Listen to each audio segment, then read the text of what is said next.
are we all set for the 3 teams? Are you all set? You are ready? Okay, so let's officially begin this round of the tournament. First, I would let the jury introduce themselves. And I'm the chair of this session. My name is Chen Yiyu from National Taiwan University. 人类与生原则和淡江 University.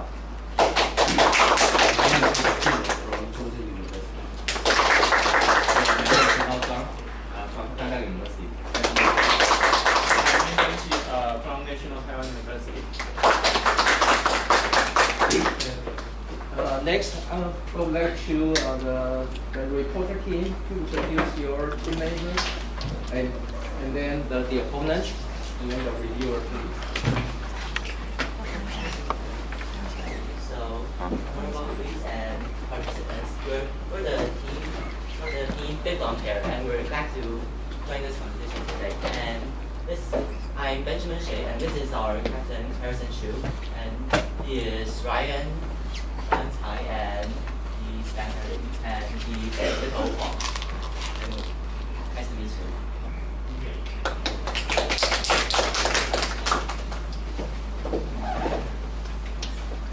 Good morning, everyone. We're Team All-Nighters from Taipei American School.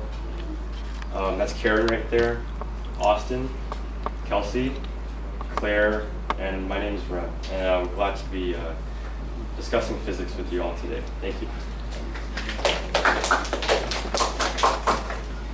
We are Jisoo Fei from Wigo, and I am Captain He Yusen, and this is Li Jie, He Junyi, also Huan, Jian. Nice to meet you. Okay, now the opponent has 1 minute to determine what problem you would like to challenge the reporter. Begin. The opponent would like to challenge number 3, undertone sound. You have 1 minute to decide if you would like to accept or reject.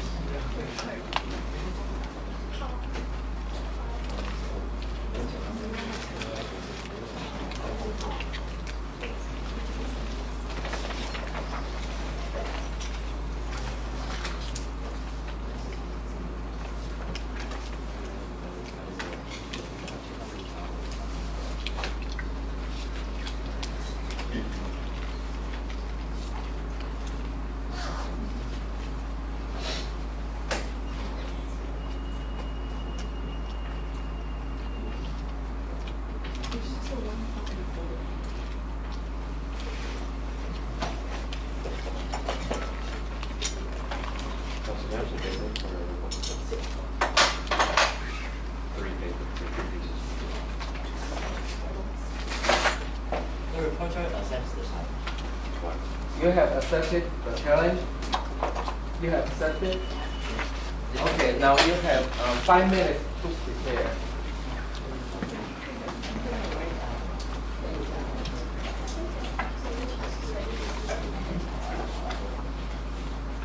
And for each team, please write down the representative of your team, the name on the blackboard, please.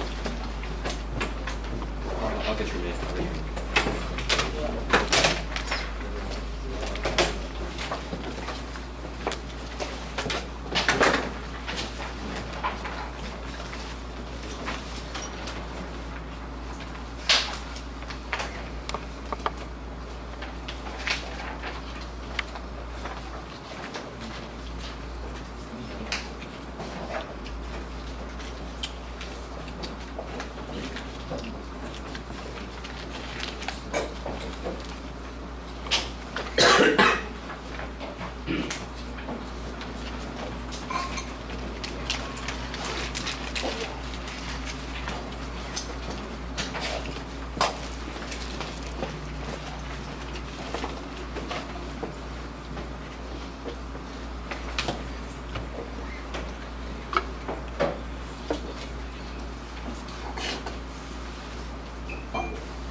Okay, you can begin your presentation.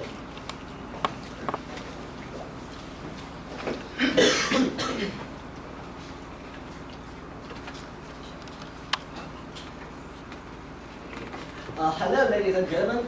I'm from today's reporter I'm from the team Bitcoin player. My name is Bitcoin. Today I'm going to report problem number 3, underground sound. First is my problem statement. Here I will talk about what is the underground sound. So underground sound is using a fork to heating a paper. Then we can hear a sound is low. The frequency is lower than the paper with the fork, fundamental frequency. So in the problem statement, we can see that so weak contact, which means that when I use the fork, I can't heat the paper with extra force. That's what it means. And lower frequency means that that was what we found. So then we have a main focus thing. We want to find out the reason of making the underground sound and how the frequency changed due to the turning fork fundamental frequency, and how the sound changed due to the paper's white base material and the paper's end situation. So here's an introduction. That this is a turning fork, and when we hit the turning fork, its motion will work very fast, and keep heating paper.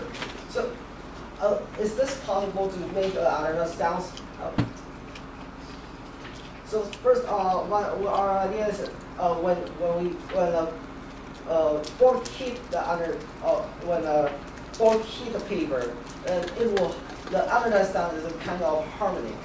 A harmonic is the sequence of the sound per tones representative of the sinusoidal rate, in which the frequency of each sound is an integer multiple of the fundamental, the lowest frequency. And the subharmonic which means that it's also a harmonic, but the frequency is usually lower than the fundamental frequency. So now we are going to talk about how the undertone generates. So this is my diagram. I think that when the fork is really fast, and here this part, the fork will keep heating the paper. So the first time the fork hit the paper, the paper was shaking and making sounds first time, and then there's something change of the paper, like a sheet or something. So the paper will be moved. And after the next time the fork hit the paper, it's not at the point it usually hit at first. Like this, as you can see here, this part, the fork hit the paper. But the next time, the fork may hit the paper at this part. So that's quite different situation. So this might be the reason of the generation of the underground sounds. So next, I'm going to talk about my theory. So we found out a paper that was talking about this kind of sounds, how we make it. So this paper shows us an idea, and it proves my idea. It's about the harmonic. So then we, as you can see, the combined frequency of a paper and a fork, and this is the frequency of the turning fork fundamental. and here is the equation that we can solve. So when the fork heating, so this is the force of the fork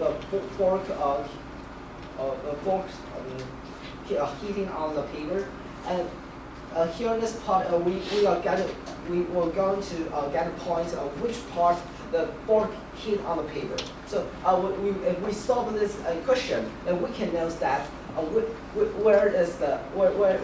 part the fork hit, and we know that in which part the fork hit the paper, then that sound will be found. Sorry. So after we know that equation, we build a simulation. So this simulation shows the wave that it should be, and we change it into the FFT analyzer. As you can see, the other sound should have here, and here is a 440. Is a 440 fundamental frequency. So this part is usually 222 hertz. 222 hertz. So so we do the experiment. We use 117 mass and as a pirate to analyze the data of our recording. So as you can see here is a 440, and that is my sample. So that is what I will show next. So now I'm going to be hacking and analyzing my experiment.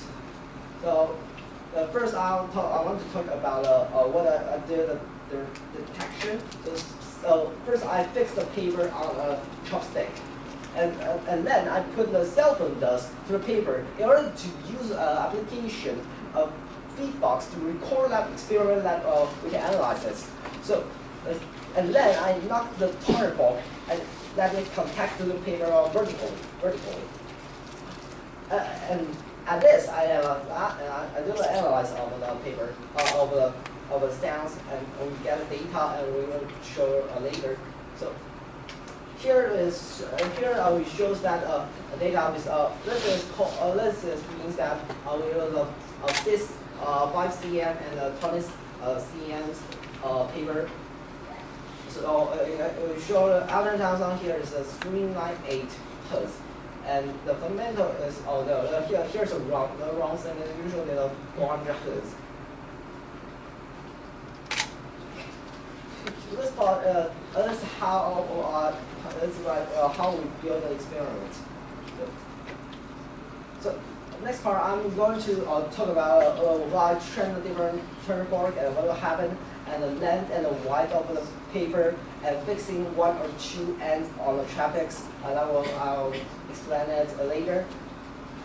So first, I'll talk about the difference of the turn fork. If I change the turn fork, what will happen? So this is the turn fork used. So as you can see, so you can see a brief radio between the two frequencies. This shows that in a different frequency that different on the town, fundamental on the town. We use this way to calculate it. So here is the underground sound, and here is the fundamentals frequency. And next I will talk about length and the width of the paper. So this is what we use all the length and width of paper. And then sorry, a list I list the data we didn't use because we found out that it's not quite it's good usually stand in this both of that. So. And this is a 2.5 5 cm and 2.5 20 cm, 5 and 20. So this is a result of lens, and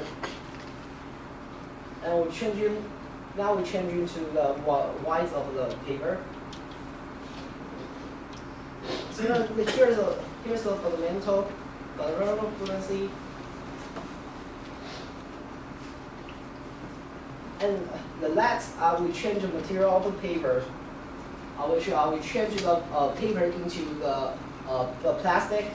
As you can see that here, using a folder material performs several unstable peaks at frequency. And we can find out here's a fundamental frequency, and usually it's it also has a 222 a plate of 222 frequency. And I will talk about what is fixed end. This is what we call a fixed end.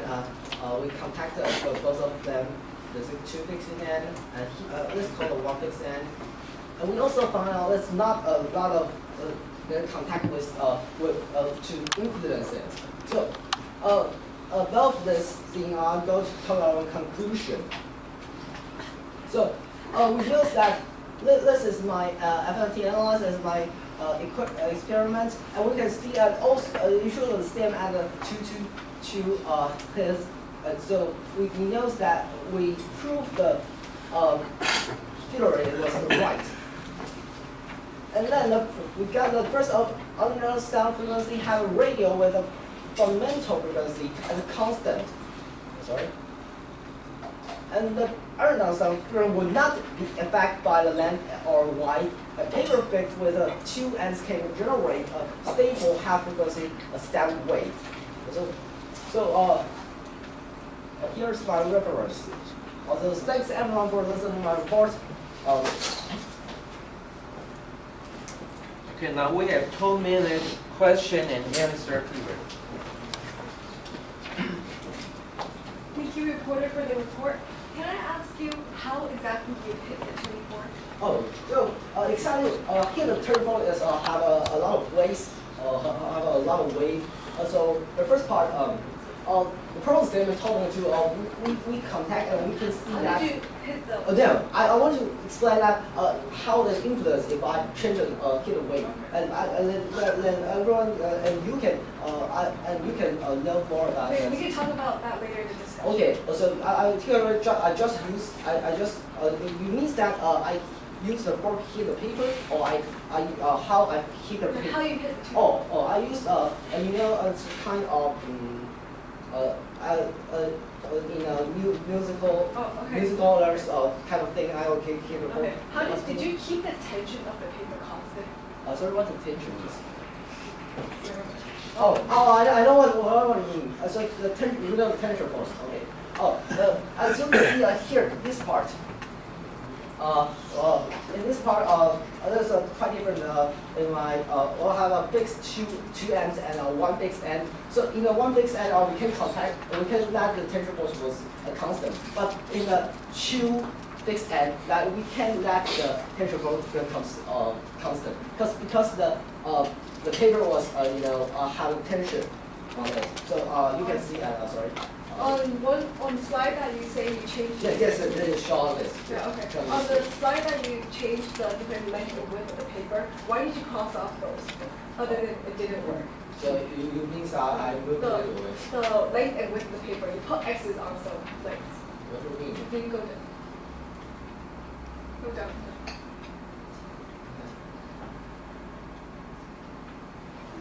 Okay, now you have 3 minutes to prepare.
Okay, with the opponent, take the floor.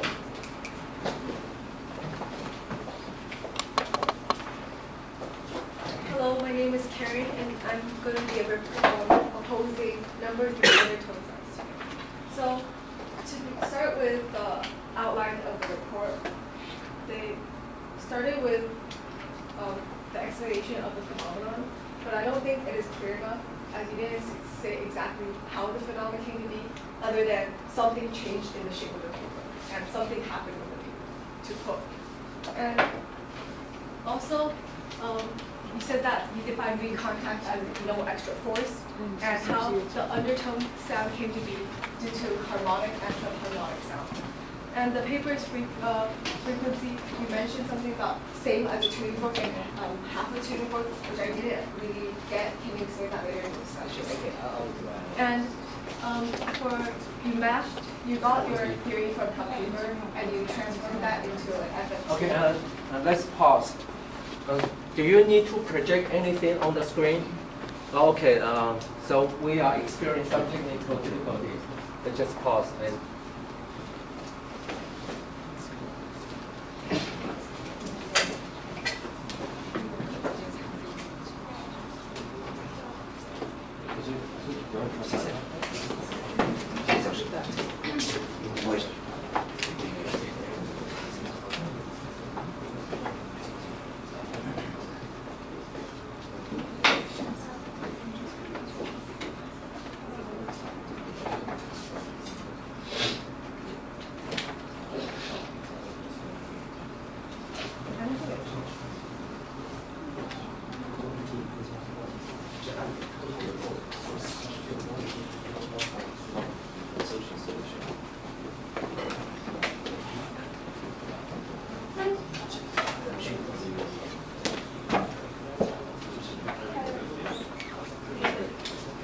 There is the projector's problem.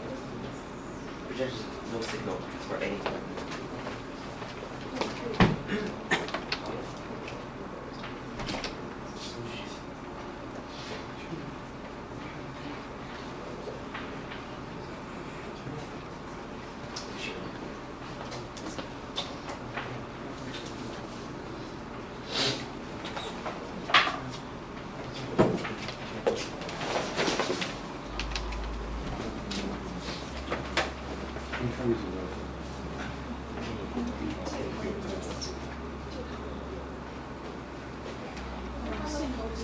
So nothing is working on. 你们计时的这个地方有没有办法用 manually 在你们自己那边计时，然后把中间的那个 screen 给他们用？有没有办法？可是这样大家就会看不到计时的画面哦。你们没有任何备用的 projector 之类的吗？现在是可能是他们的这个转换头有问题，但是他们没有可以直接接的。没有直接可以接的。没有可以直接接这个电脑。All your computers are the same type. 对，我们都是我们转换头可以试试接上。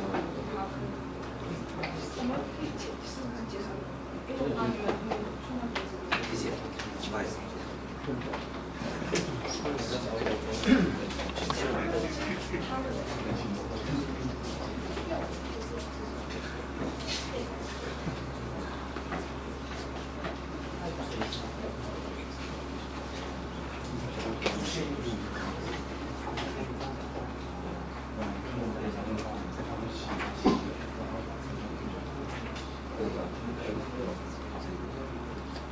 我不是写错了，不是那台机器的问题，转接头这儿，这是机器的问题。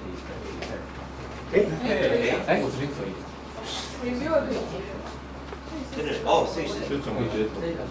这条线是接到就用那条线接过来就直接拔下来。然后那就这样好了，这样比较好。谢谢。用这边这个。太好，谢谢。用这个。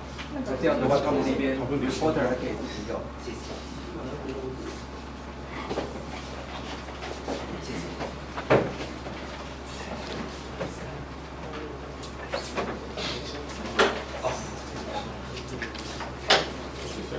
他们的这个图是这样。谢有问题。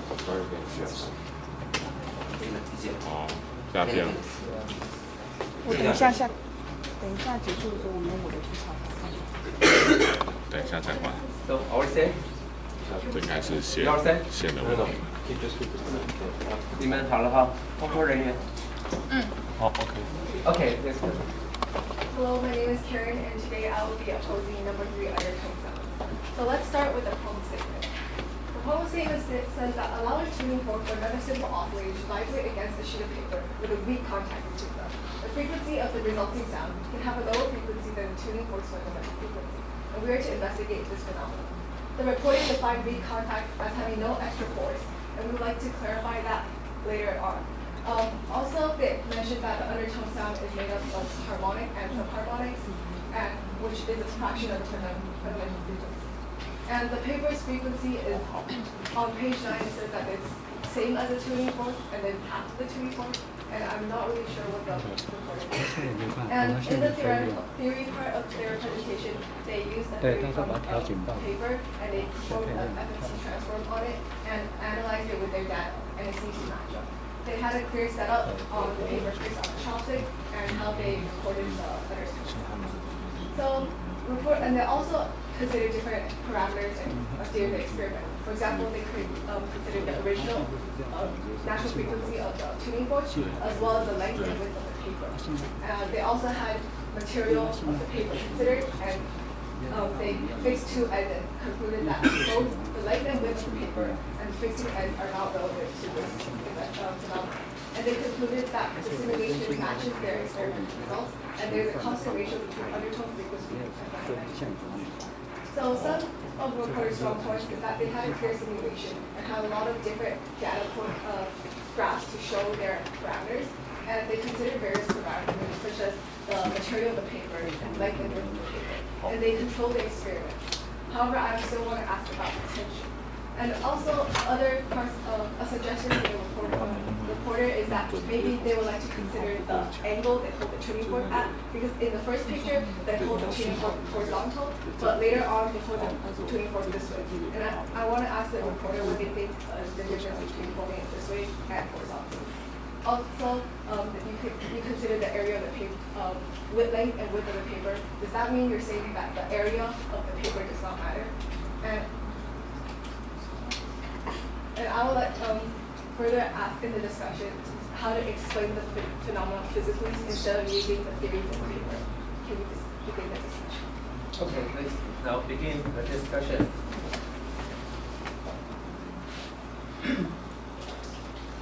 So first, what was the first question you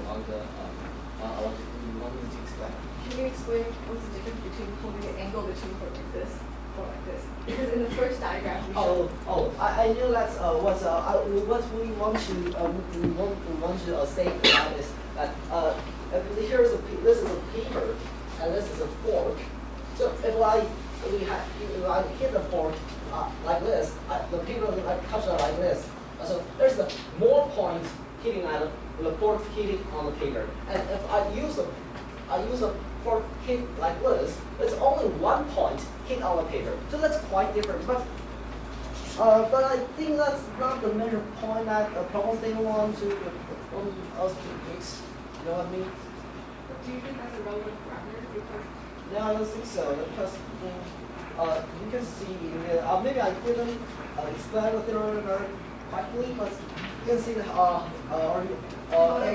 yeah, I was going to explain the thing. So this is a paper, and this is the fork.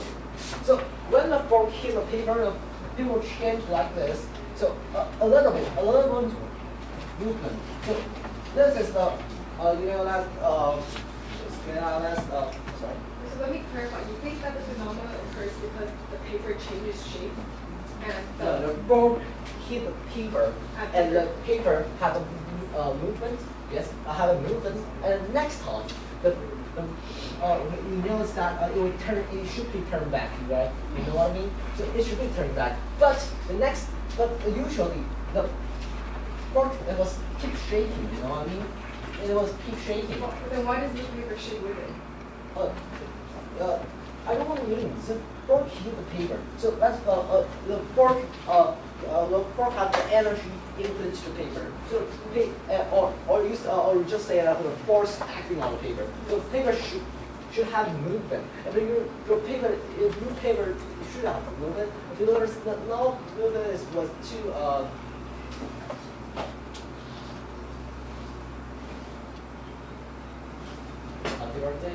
rapidly. What I mean is that the next time the paper goes back, it may be like this, so or maybe like this, but the fork way the My fork question was, if Holmes was to investigate the phenomenon and how like the initial was created, why doesn't the paper vibrate at the same oscillation as the tube?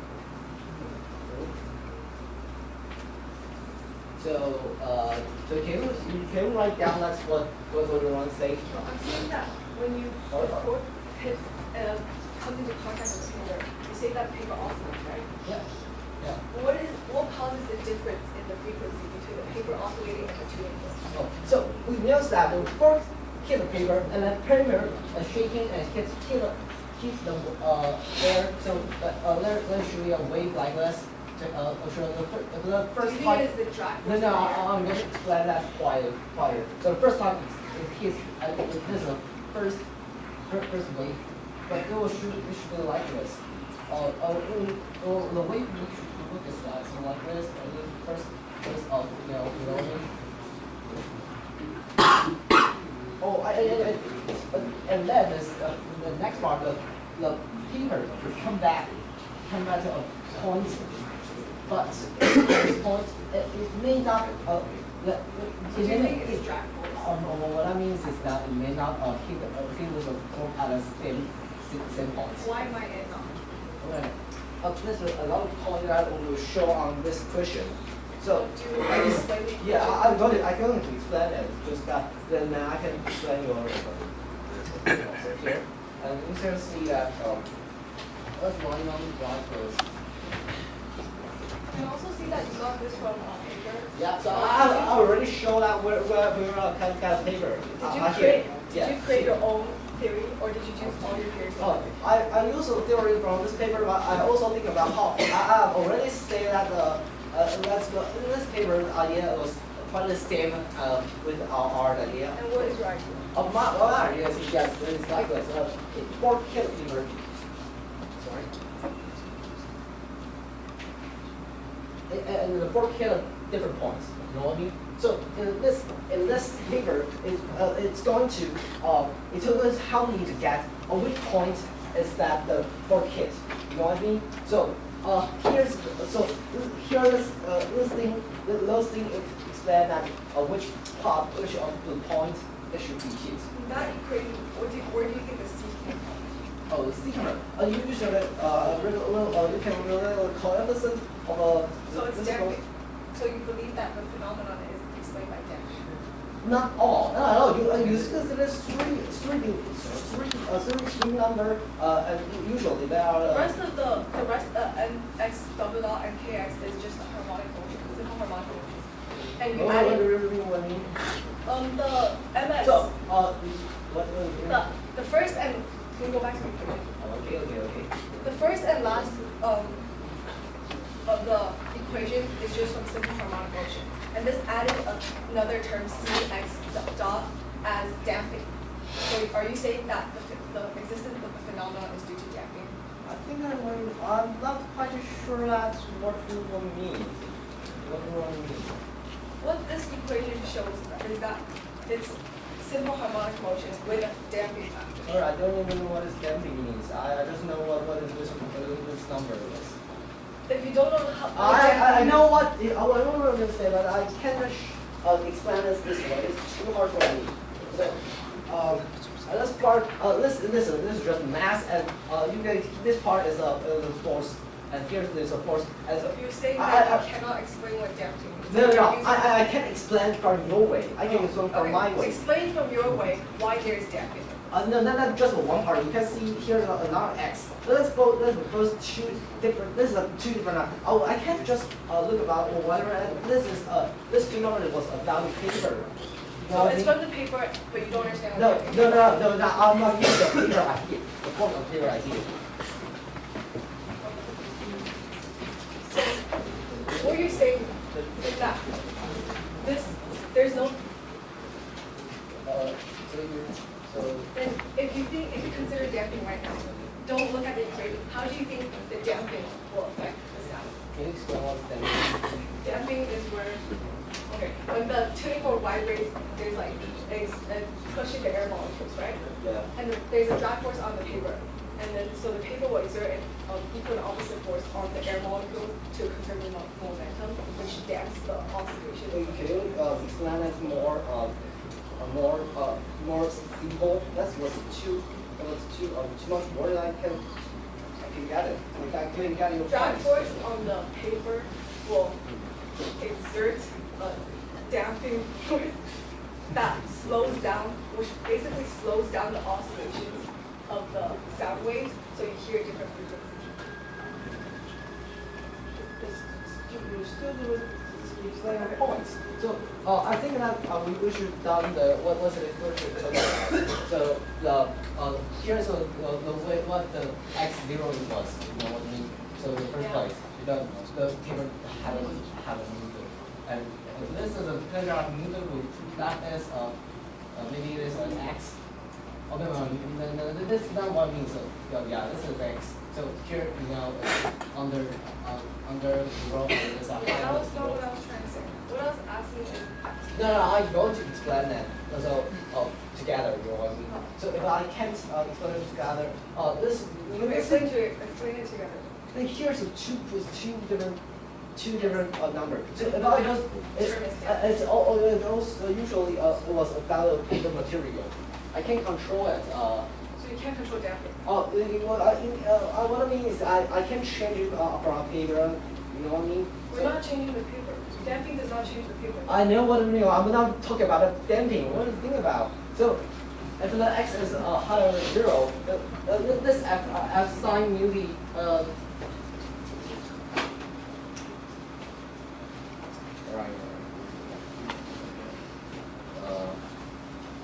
Okay, let's move on.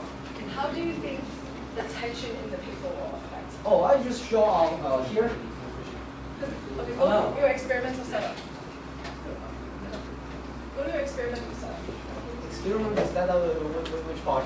The one where you show a picture of what you have. This one. Oh, this one. In this one, you fix it with chopsticks. Is there tension in the paper? Oh, so as you can see in this part, this is the beam, and this is paper. So of course, it's not tension if the papers are down. You know what I mean? So in another place, we have two. So we the points that we can explain your question is out here. It's an answer question. Sorry. Okay, the time is up. 1 minute summary from the opponent, please. So we began by explaining the theory itself, and I asked about how Higgs angle affects it. But he concluded that there's only two types. Either it's parallel, or where all of the tuning fork is touching the paper, or there's one point that's touching the paper. And then we moved on to where the theory talks about damping. And the theory, although the theory includes damping as a factor, and the majority of the theory is based on the fact that there's damping, the reporter never mentioned what the damping is actually talking about, and it avoids the question by saying they don't know about damping. So I'm still not sure whether they understand the theory or not, because the theory is based off of damping, but they said that it's not, because they don't understand what damping is. And then I asked about whether they think the tension affects the frequency of the undertone, and they believe that when they fix the two ends and when they dangle it on the rod, both of them has tension, and this is not a variable they consider. Questions from the reviewer. Do you need to use the projector? In this phase, I think, yeah. Okay. Later.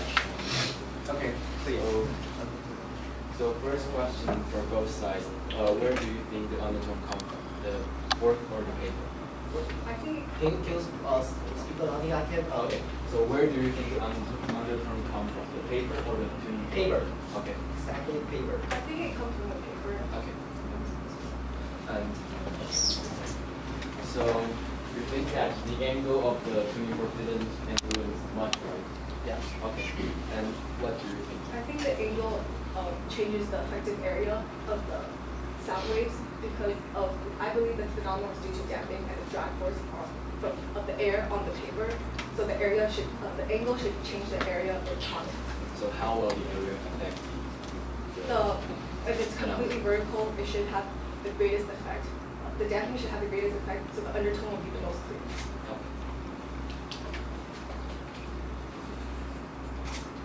So, next question is for both sides. Do you think there is influence if you touch it at the edge of the paper or you touched it or at the middle of the paper? Oh, so it means the different part I touch. Yes. So do you think that will Oh, influence? so I think I'm gonna get a very interesting point. As the temperature force on the paper was yes, I'm going to explain the question because in physics, Yes or no? so yes. No, sorry, no. If the temperature force is acting on each point on the paper, yes. No. Yes or no? No. Okay.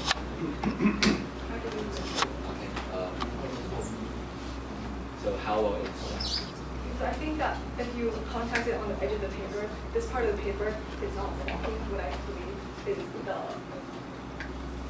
the sound waves. So the effect of the undertone will be less because I think that the undertone is due to the drag force of the air acting on the paper.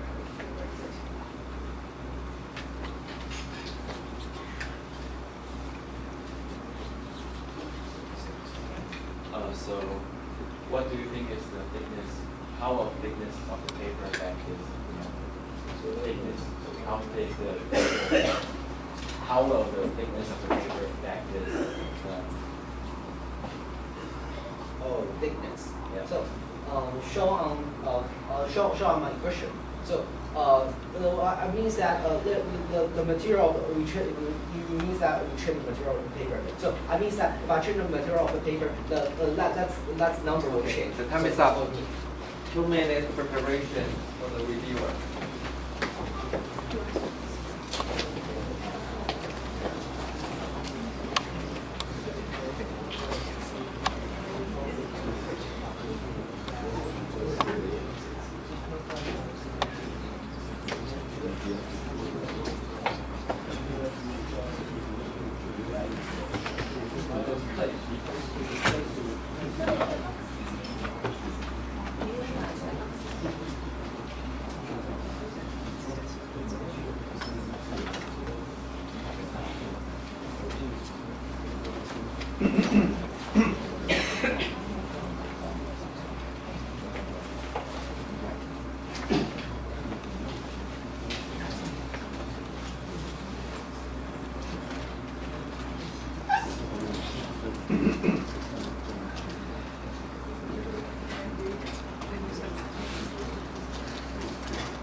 Okay, the reviewer, you are up.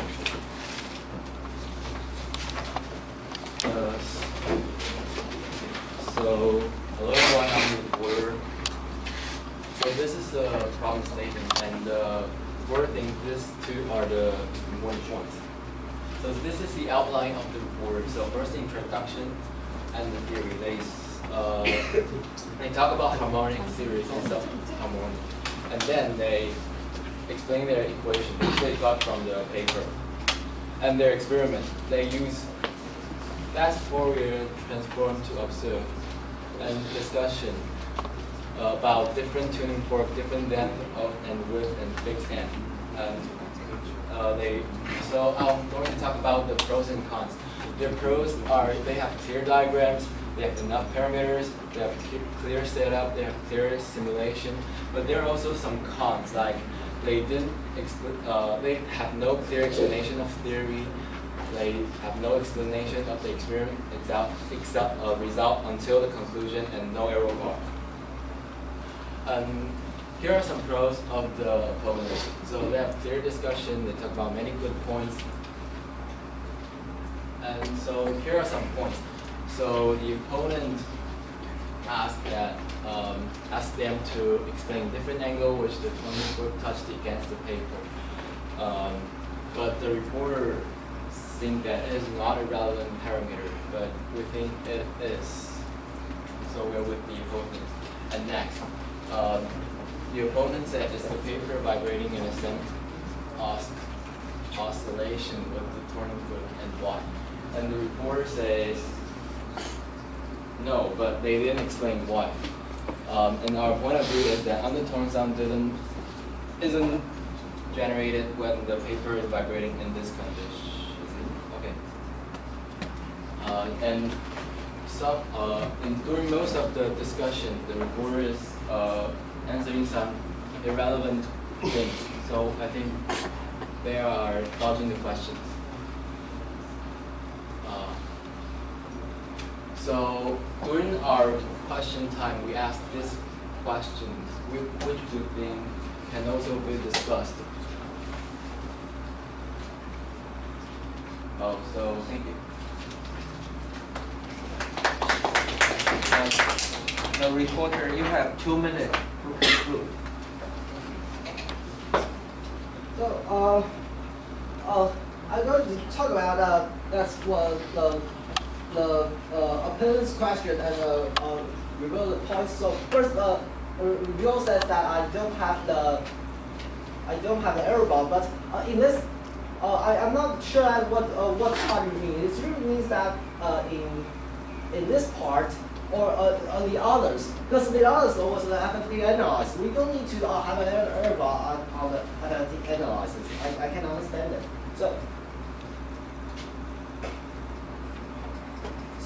And next, I want to talk about damping. I can't understand that the one damping in English. I know what its meaning. So it's and I want to I think that you guys didn't get a point here. I want to explain this exactly. So this is an elastic coefficient. So I haven't done this. This is an elastic coefficient, and we have a little result on the discussion with opponents. Right. So this part is a force that the force acting on the paper. You want to acting on paper, and so when this why this equation is so all this says is that I think opponents didn't get the point, didn't get the points about as you're going to say that C was the damping. That's the reviewer was saying that C was the damping. I think I've done my talk. Thanks for opponents and reviewer question. I think I have a. I think I have a more. Great. Thank you. Now, any questions from the jury?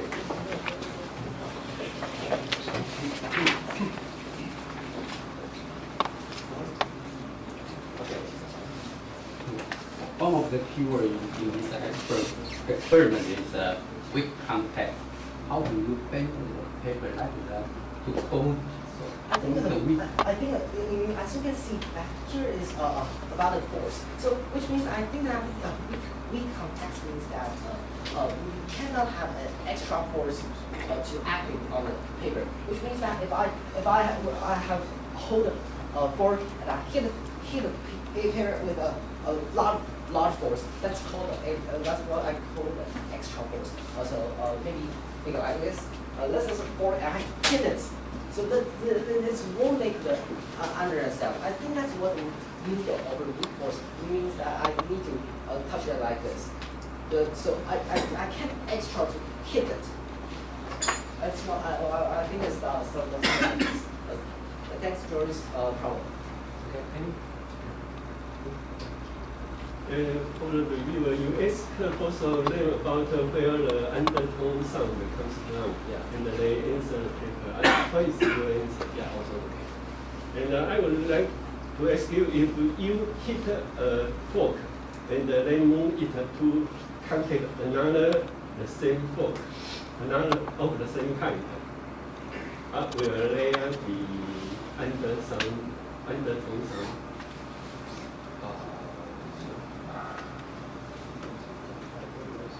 I think the other one will vibrate with the work, like the same frequency. Same frequency as the original one. So is the two forks the same fundamental frequency? Yes. So yeah, I think so. And for the opponent. I agree with the reviewer. I think if both of the tuning forks are the same frequency, they would be it. Okay. I can't exactly understand the question. Can any guys show a figure for me or a picture?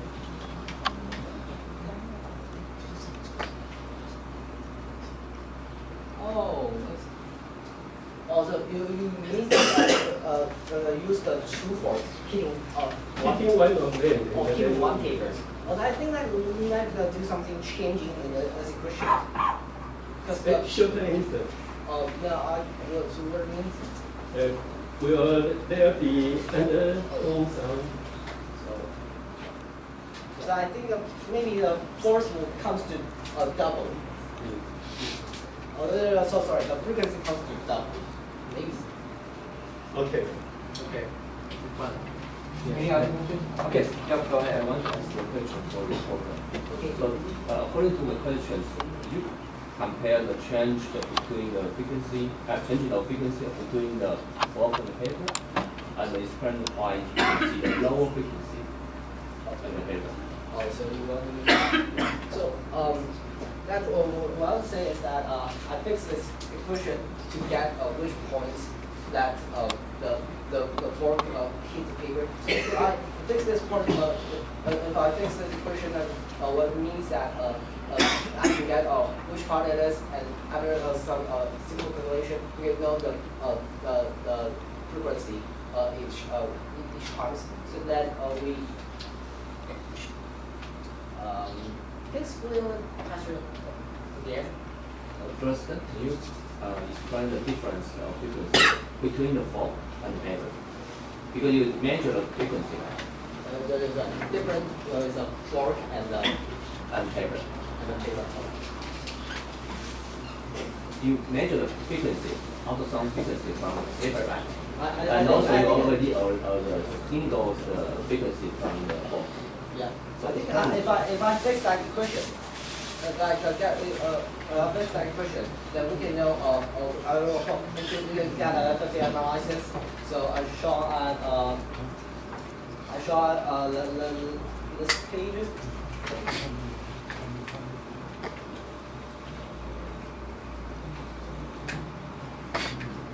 On these pages, so we know that is the different frequency was the different time it hits. So that's why it's different. So we know that the frequency is always the same, but the paper the frequency of the voice the paper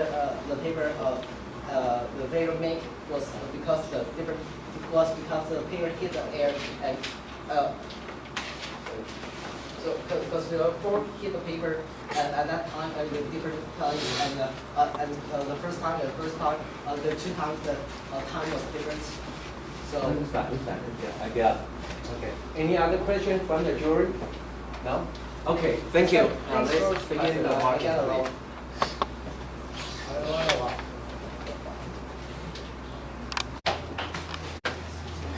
Ready? Okay, please raise your mark.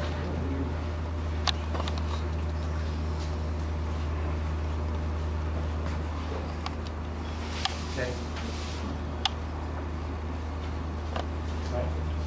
Okay. And for the opponent.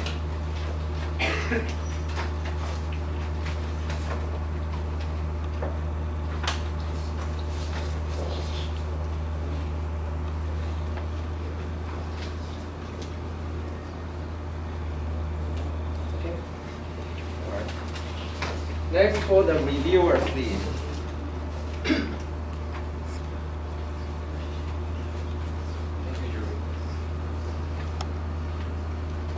Done? Are we done? Okay, thank you very much. Now we will take it's a 5-minute or 10-minute break. Yep. 10分钟. Okay. Let's take a 10-minute break, please.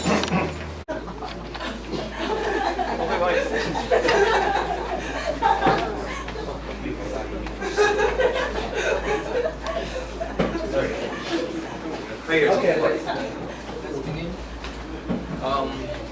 Okay, the opponent, you have 1 minute to think about the challenge you would like to propose.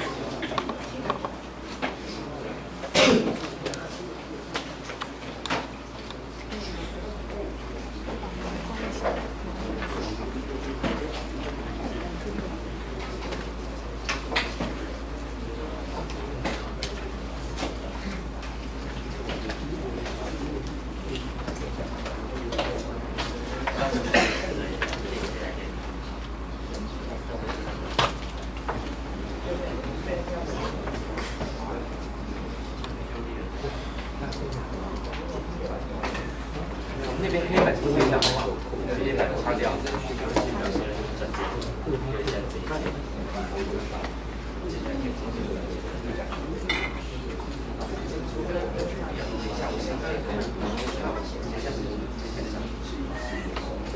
Okay. We would like to challenge 11. Set assembly. Question 11. Reject.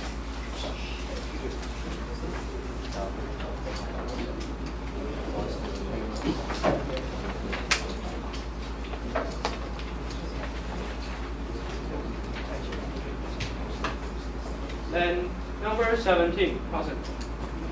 Number 17. Reject.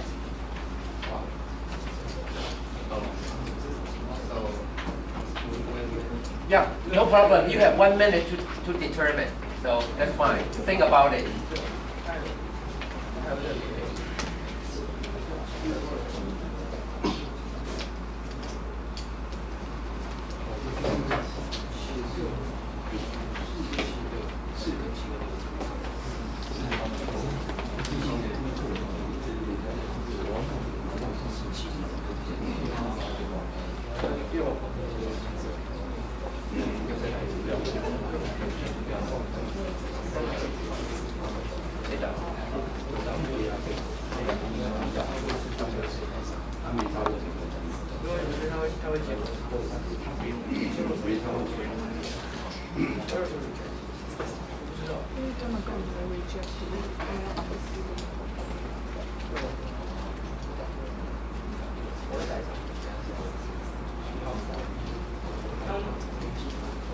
Number 4. Funnel and ball.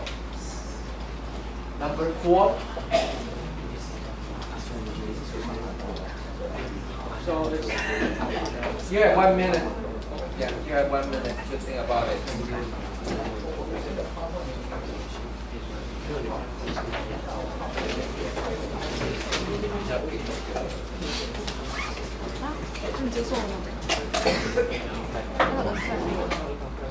对啊，他们在准备。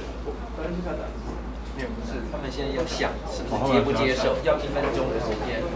对，没有，你计时是对的。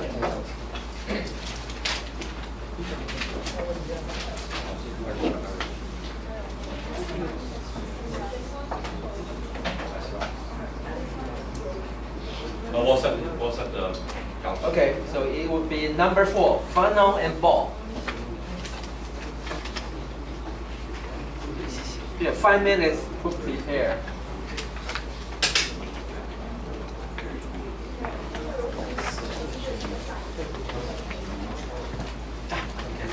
please write down the name of each team's representative.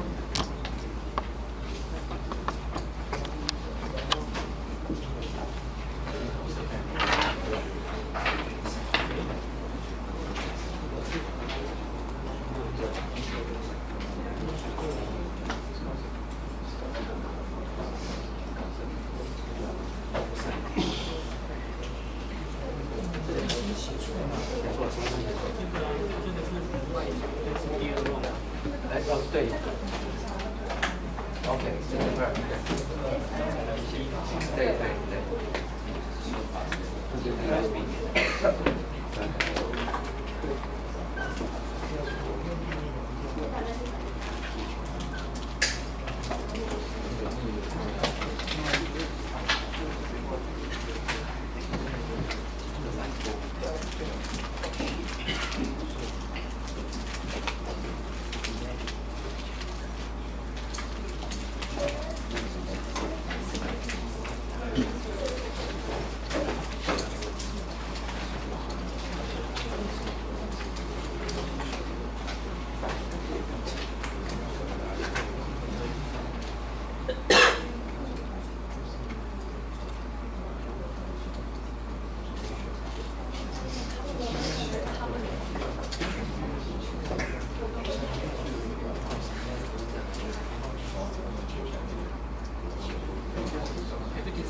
Who is going to represent your team? Okay.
will show you my experiments and wrap it up with the discussion.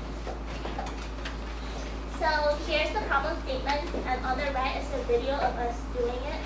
So the problem statement reads, a light bulb, such as a ping pong ball, can be tipped up with a funnel by blowing air through it.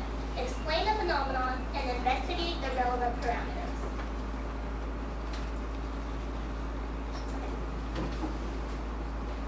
So here I will first offer you an intuitive explanation of why this phenomenon works. So as we know that because of the conservation of mass, as the cross-sectional area of a globe decreases, the velocity must increase. So as a result, as you can see, the cross-sectional area is at a minimum at this point, and therefore we believe that the main force keeping the ball afloat is the pressure gradient force pointing in this and that direction, as drawn in the arrows in pink. And on the diagram, you can also see that there is weight and drag force. So I will go over our theory and model. So for our theory, we created a numerical simulation, or also known as computational fluid dynamics simulation. And this is a brief picture of what it looks like. And now I will let you guys know the equations we use to create the simulation. So there are three governing equations used in this simulation. The first one is the equation of continuity. And it's a very basic idea. So M denotes the total mass of the fluid element moving along the streamline, and V denotes the total volume. And because this mass is conserved, we know that the change of mass over the change of time as the fluid moves along the streamline is 0. And so if we solve for that equation, we will eventually get this equation, which represents the continuity, which is the governing equation for continuity. And this is the equation of state we use in the simulation. And the second equation we use is the governing equation of momentum. So this equation takes into consideration of multiple forces acting on the fluid. And for simplicity's sake, I summarize the forces into two types. One is the body force, which is the force that acts directly on the fluid element. That can be gravitational, electric, magnetic, etc. The second type of force is surface force, which comes from two sources. One is the pressure distribution, and the second is stress. And so, in general, the momentum equation, I think one form of that equation that people we might be familiar with is the Navier-Stokes equation. And as you can see, this equation sums up all the forces that's acting on the fluid element. And this is the second equation we used in the simulation. And the final equation we use is the governing equation of energy. It is very complicated, so I summarized the equation into just 3 blocks. So we know that the rate of change of the energy in the fluid element that we are looking at is equal to the net flux of heat into the element and the rate of work done on the element. So this is, So we combine the 3 equations and put it in our simulation. And since this is a numerical simulation, what the simulation does is that for every loop, it loops through it loops through each coordinate in our mesh, which represent our system, and then it updates the condition of each coordinate using the 3 equations I mentioned, and it continues through the loop until the solution converges. And so this is an example of, what you see on the screen is a convergent and divergent nozzle that we use to simulate this section of the funnel as you tilt it 45 degrees. And so this is the velocity. This represents part of our simulation. And so this is the simulation for our entire funnel, where this is the nozzle, this part is the nozzle, and as the air enters the funnel, you can see that there is clearly a pressure gradient along the side of the funnel. And we use this to get the theoretical pressure and velocity and compare this to the data that we collect. So now I will introduce to you our experiments. So we believe that the key parameters, some of the key parameters in this experiment include the angle, the material, and the dimension, which is the dimensions of the funnel, including the radius of opening at the bottom and the radius of the tube at the top. And we also consider how the radius and mass of the ping pong ball can affect this phenomenon, as well as the velocity and pressure of air. So this is our experimental setup. As you can see on the top is an air compressor from which the air comes from, and the pressure regulator isn't shown in this diagram, but at the bottom is the funnel, and we use Teflon tape to connect our nozzle of the air compressor to the tip of the funnel to prevent air leaks. And finally, for some of our data, because we need to collect the pressure at directly above the ball, so we drilled a hole in the funnel and inserted the pressure sensor. So on the next two slides, you will see the dimensions of the ping pong ball and the dimensions of the funnels that we used. For this one, we chose to use 5 different masses of ping pong ball, and we kept the material and the size constant. For this one, we have 8 different funnels, and we can come back to this if you need to look at the sizes of our funnels. So next we did 3 different calibrations, converting the pressure from the pressure regulator to the one converting the pressure from the pressure regulator to the actual pressure measured by the pressure sensor. The second which is this one, converting. So if you hold the pressure sensor this way, where the sensor is pointing to that direction, and if you blow the air directly perpendicular, you'll get one measurement. If you blow the air directly at the sensor, you'll get another measurement. So for the simplicity of our experiment, all of the measurements or raw data are taken when the air is perpendicular to the sensor. But what we actually want is the total pressure where air is blowing at the sensor. So we did that conversion and found that there is a linear relationship where we can convert the two pressures. And that allows us to analyze how close our experiment is to our theoretical data. And this is the conversion I was talking about pressure regulators reading versus the pressure measured by the sensor. And this is another conversion relating the pressure from the regulator to the velocity measured. And so using this, we can verify how our simulation, which predicts both the velocity and the pressure, how well those theoretical data match to our experiment. So this is the first experiment that we did. So we tested how if we have different initial pressure at the top, how that affects the pressure we measure directly above the ball. And in black is the experimental value, and with error bars, some of the error bars are really tiny, but the last one is more apparent. And the yellow value is the values predicted by our simulation. And this is the velocity of jet versus force. So for our experiment, we measured how different velocity of air input into the funnel, what the maximum force that the specific velocity can hold. And so we also found, as you can see on the left, it is our experimental data, and on the right is the data predicted by the simulation. And so you find that the correlation looks very similar, meaning that our simulation predicts the correlation well, but the actual values don't really match. And we think that is because there are some human errors that is just that we are not able to prevent in our experiment, such as leaking of air and leaking of air. So this is another set of experiment. We are wondering how the distance between our air source and the ping pong ball, how that affects the maximum force or the threshold pressure needed to hold that ball in place. And so we tested 5 different lengths, and then we tested how that affects the threshold pressure.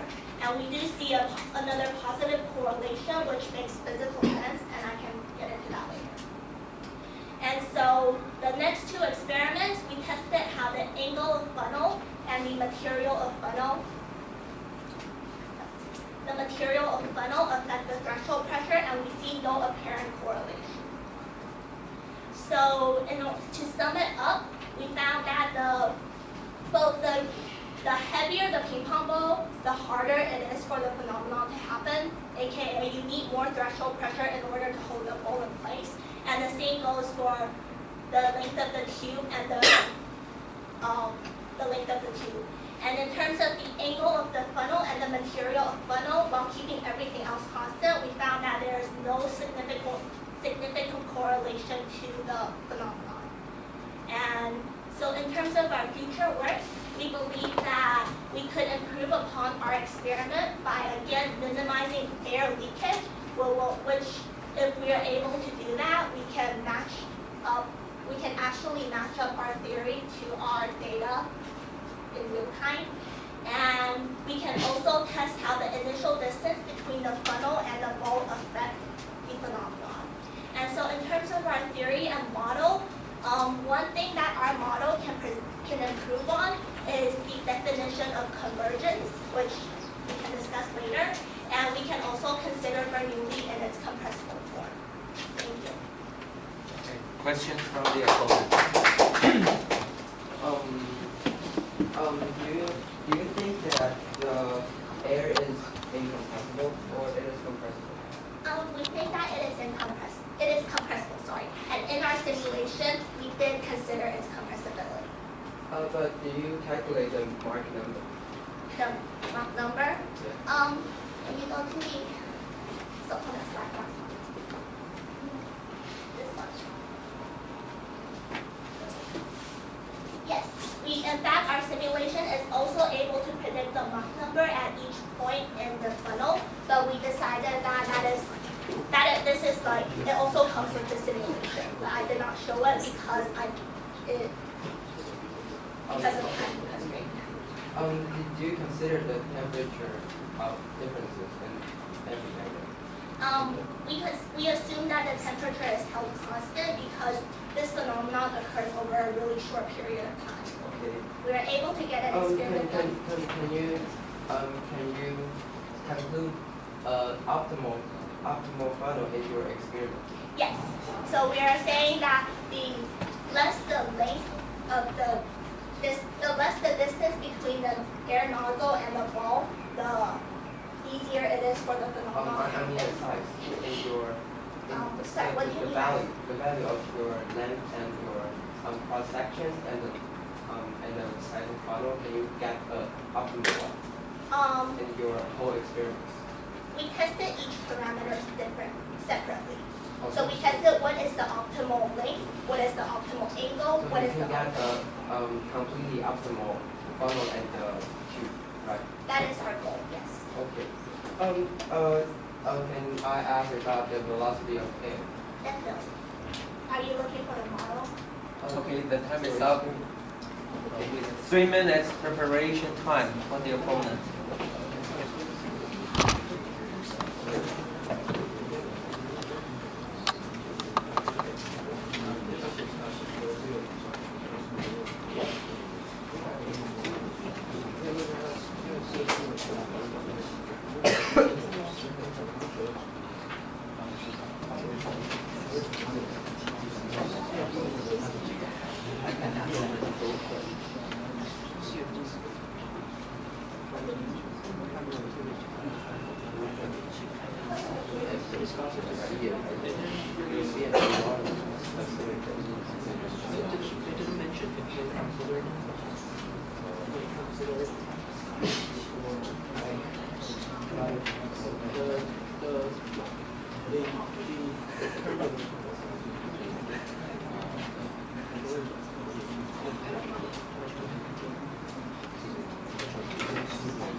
Okay, would the opponent take the floor, please? Greetings, honorable judges and fellow players. I'm the opponent today, and the topic is funnel and ball. And the problem statement is that a light bulb can be picked up with a funnel by blowing air through it. Explain the phenomenon and investigate the relevant parameters. Yeah, it is my agenda. And the reporter talked about, in its theory, there is Bernoulli's principle and numerical simulation, like software that, simulated. And he uses the equation of continuity, equation of momentum, Navier-Stokes equation, and equation of energy. Yeah, and the parameters that reporter did is angle, material, and radius and length of the funnel. Yeah, and a reporter concluded that he found out that how the parameters influences the funnel and ball. And for the reporter's strength, she has clear formula to explain and enough parameters. She has a great simulation and clear setup. She completed with experiment results to theory. And for the weakness, she didn't explain why the ball clips suck and just don't fall in the funnel neck. And the CFD model didn't consider the rotation and viscosity of the ball. And can I jump to the discussion? Yeah, next question.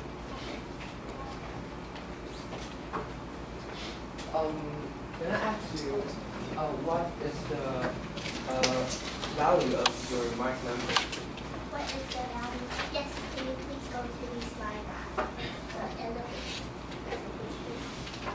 Because there is no single Mach number for the system. The Mach number changes the range.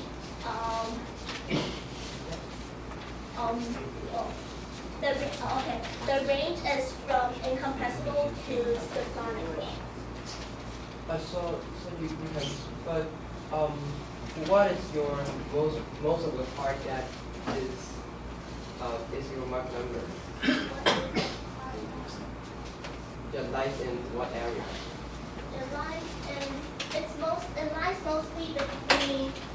It's always in the region for subsonic flow, but it deviates from incompressible to compressible. But regardless, in our model, we consider that air is compressible. Okay. But if the air is compressible, why don't you use your Bernoulli? Oh, I did not use Bernoulli in the actual simulation. I brought up Bernoulli to give you guys an intuitive explanation of Okay. the perturbation. Do you agree that the quanta effect is phenomenon? Yes, we do agree, but we believe that compared to the pressure gradient force that's actually holding the ball in place, the quanta effect is rather negligible, and therefore we did not include that in our model. But that is also a part of future work that we can consider. Can I use Yes. Here is mono and the ball, and here is an impact force from the air. Yes. So why don't the air just go straightly and struck the ball, but it just go like this, So you're asking why the air follows the curvature of the ball? Well, that is the quanta effect, but there is just no numerical representation of that effect. Oh, but do you think in what sorry okay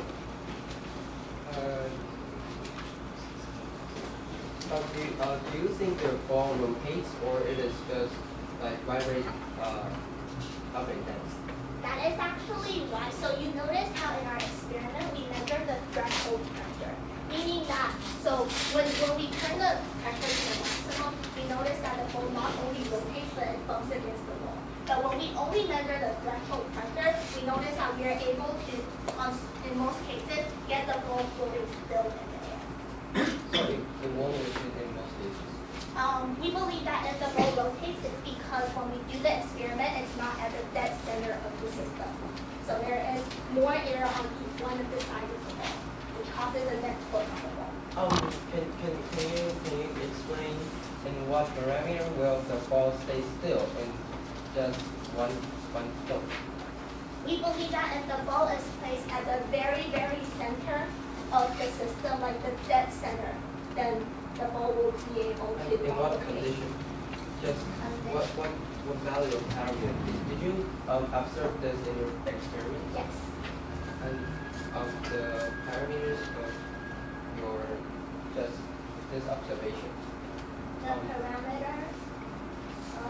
I mean that this what caused it? What caused the ball to float? What caused the ball to just be still in this float? So we noticed that if we start the experiment by placing the ball off center, then the ball rotates during the experiment.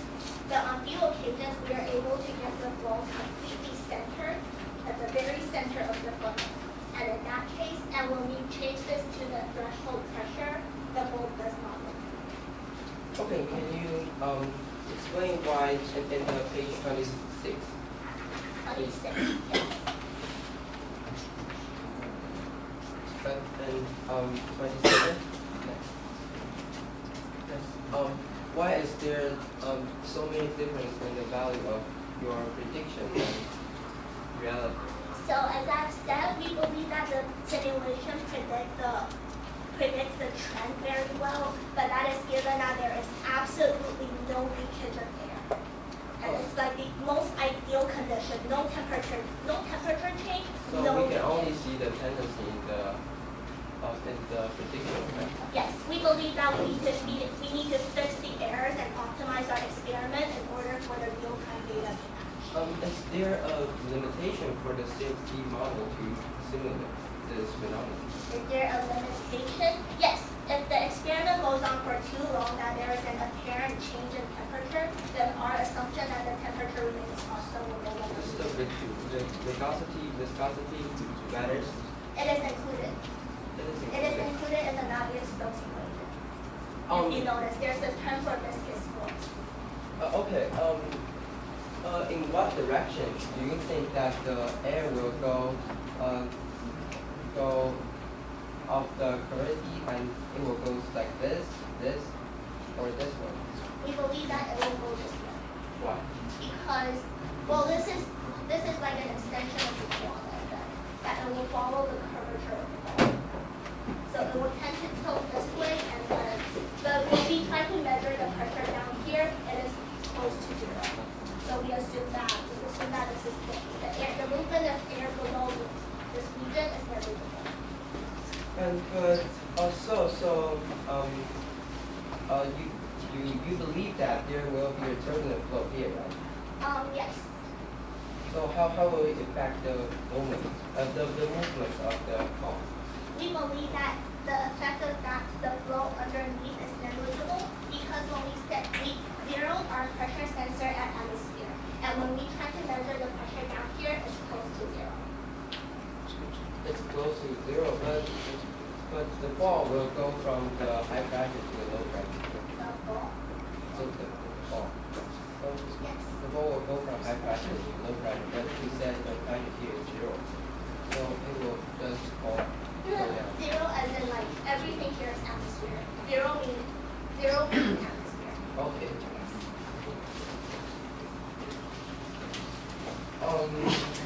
Okay. Can you explain how does the length of the tube matter? Yes. So we found that given the exact same setup, if we decrease the length, meaning that we decrease the distance between the air source and the ball, we find that the threshold pressure necessary to keep the ball floating also decrease. Also decrease. Yes. So how does the velocity change? Velocity of air, the flow. when the length changes. When the length changes, how does the velocity of the flow here changes? Let me clarify if I get your question right. So are you asking, because when we decrease the length, we're trying to figure out the threshold pressure, the minimum pressure. And so if we decrease the minimum pressure, the velocity also decreases. Yeah, that Are you asking for that? Or considering the equation that so and b yes. equals constant. So if you decrease the length, it didn't decrease the cross section of your tube. So theoretically, the velocity will equal to will be constant as you decrease whatever the length is. So we are adjusting the threshold pressure with the regulator. So we're basically finding that if the I mean that if the generator is the air generator generate the same air as every time you do the experiment, does the length changes the velocity of air? So you're assuming that the air source has a constant velocity, which is not the case in our experiment. I mean, if we want to discuss the length, then you need to keep other parameters constant. Yes. Oh, so you're saying, I think I get your question, and that relates to the phenomenon that the correlation that we observe. We think that if you keep the velocity of the air source constant, and you change the length, then the velocity. If you increase the length, then the velocity at the bottom will decrease. Then what is the reason for that? What is the reason for that? Because we're considering air as a compressible fluid, so we believe that intuitively there will be more impedance of air at the bottom the longer it takes to try to get to the top of the floor. Okay. In the air of the tube and the flow. The flow. Do you think that the flow goes like this or like this?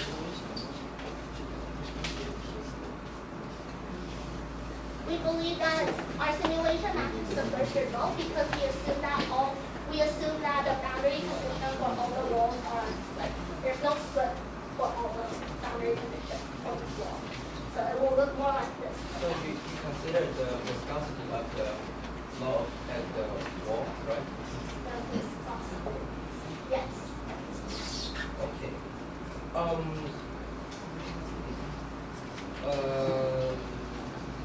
Sorry, can I see again the parameters of the angles of the Like the graph? Yeah, the graph. It's after this. Yes, this one. Yeah, so what is about this point? The right one. Can you explain why it is there? We believe that I guess it is because we think that there is no significant correlation, at least in the range of the angles that we It should be linear. Why should it be linear? Can I ask you what is the x-axis of? It's the angle of funnel in degrees. And the y-axis? It's the threshold pressure in kilopascal. So there is no linear relation between the angle and the you said a value. At least from what we found, and we did multiple experiments. Sorry, the time is up. So the opponent, you have 1 minute to summarize. And through our discussion, we first discussed the limitation of the CFD model as the viscosity, temperature, and whether it is compressible. And then we talked about the corona effect. And the reporter believes that they can, the corona effect will not be so significant to be considered. And then we talk about if the ball rotates, and the reporter believes that the ball will rotate, but it will come to a standstill in some of the conditions. And later we discussed about the angle and the the relation between the angle and the pressure down of the exit of the tube, but there is no relation between Time is up. two of them. Okay, questions from the reviewer.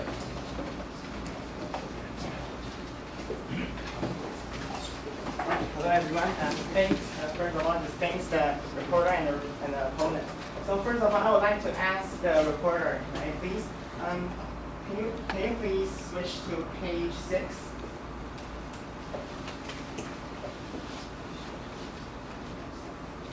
All right, so can you also the color here means the velocity of the air. Yes. All right. So I didn't see it very clearly. I apologize. All right. Now, can you please switch to page 16 for me? All right. Thank you. Oh, so the color that represents in this diagram means the total pressure of air. Yes. Oh well. So then, from page 6, we know that the velocity here is actually higher than the velocity here is actually higher than the velocity here, right? And from page 16, this page, you know that the pressure here will also be larger than the pressure here. Well then, according to your theory, you mentioned that this phenomenon has to obey the conservation of energy. Well then, if you have a larger pressure here, you have a larger exerting force over here. So you have more work over here. And if you have a larger velocity here, then you'll have a larger kinetic energy here. Then, so that may be a little bit confused. So how can that obey the conservation of energy? Yes, so for one thing, since this is a contour plot, all of the colors are relative to the other points on this graph. And so if you notice, I apologize for the confusion, but this model that you see is actually very different from the velocity model. The velocity model does not have this section. Oh, all right, thank you. I think I get it later. I'll think about it. Thank you. Can you please switch to page 27? So page 27, you mentioned that the upward net force and the relationship with the velocity didn't really match with your simulation, right? Yes. And you said that it might be some human errors. Yes. So have you ever considered about maybe there are other factors or theories that might affect your results that might cause this to happen? Since we believe that our simulation is very well-rounded, we think that it's predicting the correct trend. And the reason why the actual values doesn't match up is because of human errors. Yes. Oh well, because the opponent actually mentioned about the Coena effect. So I was thinking that so the Coena effect, he said that the air will actually wrap around the ball, right? Yes.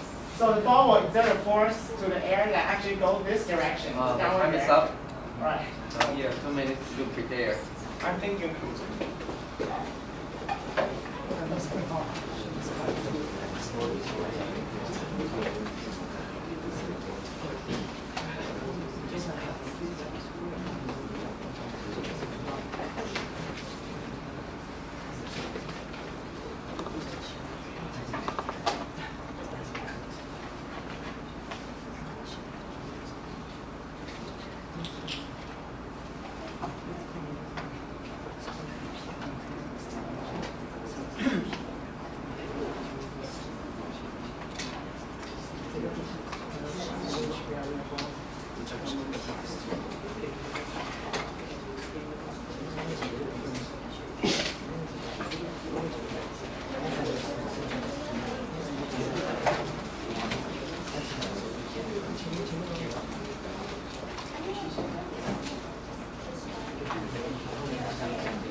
All right, the reviewer can take the floor now. Hello everyone, it's my honor to be the reviewer for today's research topic. Alright, so let's begin. First of all, I would like to recite the problem statement of this topic again. So it states that a ping pong ball can be picked up by a funnel when you blow through it. And we want to observe this phenomenon and investigate the relative parameters to it. Alright, so now let's have a brief summary and comment of the reporter's report. First, some theories she mentioned include the equation of continuity, the Navier-Stokes equation, and the conservation of energy, which is probably related to the Bernoulli's effect. Now, for her experiment, here are some of the variables that she changed. Weight of the ball, and input velocity or flux, and also the threshold pressure, and also the distance between the exit of air and the opening of the funnel. So her experiment setup includes the numerical simulation, an air compressor, and a vernier pressure sensor to measure the pressures. So this is basically her procedure. And now for a conclusion, she concluded that there are many parameters that, and some of them have relationship with each other, while some of them are not so related. And so, yeah, I hope that she can actually organize that mass amount of data a little bit to make it more clear for us, because she did really a lot of experiments. All right, so for the pros and cons of the reporter, she did a lot of experiments and she expressed her results very clearly. She did a wide range of research. She mentioned a lot of theories, but there's several suggestions for her.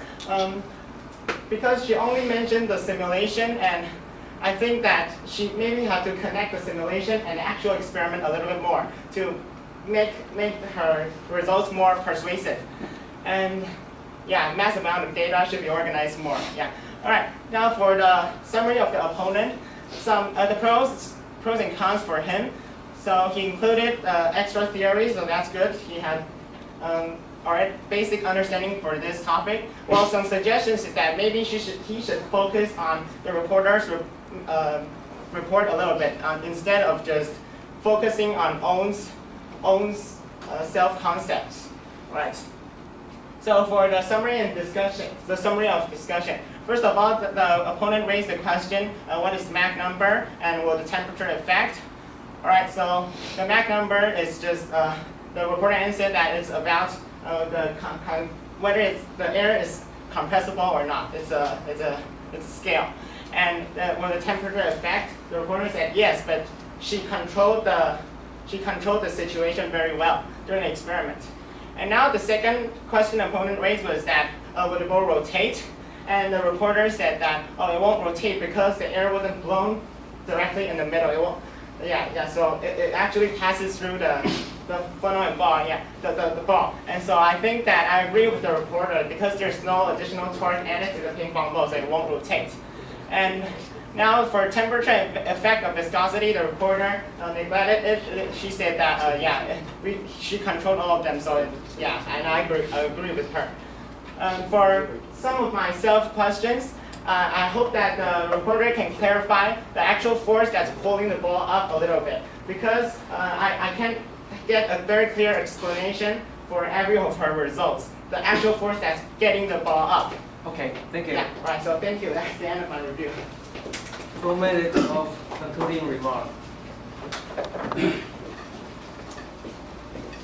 So I would first like to thank the opponent and the reviewer for all the suggestions they've given. And I would like to clarify some of the points of confusion.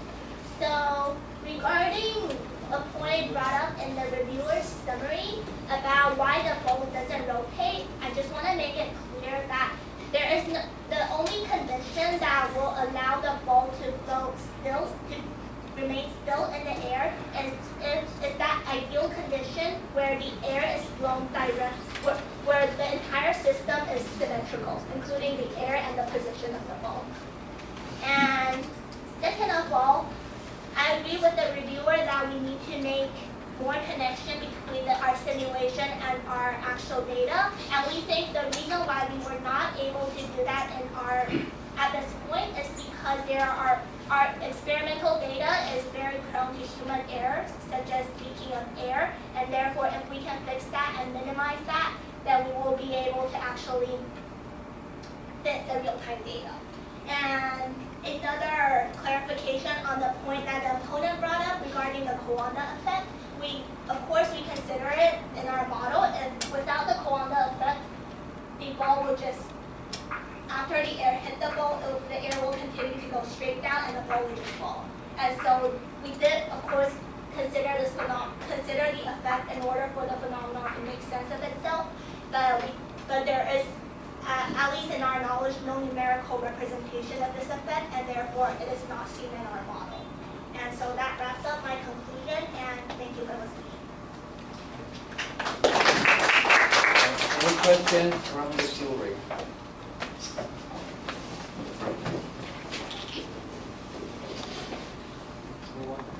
Okay, thank you. About surface, a ball with smooth surface and a rough one, which one will be picked up more effectively?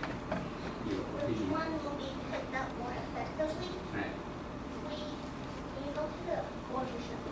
So we think that because changing the surface of the ball is basically the same thing as changing the surface of the funnel, because the coefficient of friction is relative. So it's the coefficient of friction between the ball and the surface. At least in our experiment, we changed four different materials of the funnel with four very different coefficient of friction, but we did not see a significant correlation. And we think it is because the ball is not actually in contact with the side of the funnel, because we kept the pressure at the threshold pressure. So if the pressure is at a maximum pressure, and which we will observe the ball actually hitting against the side of the funnel, and we will find a normal force on the ball going downward, then in that case we think that the material of the coefficient of friction between the two will have a larger effect.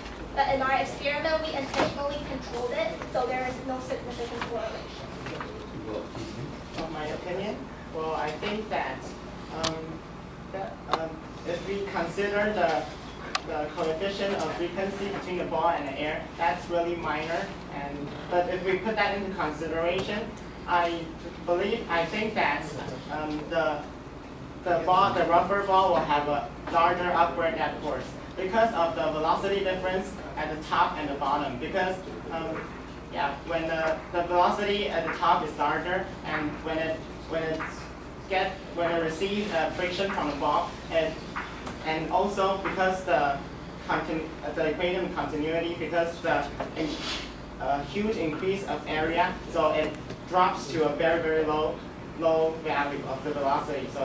So it will have a larger upward net force.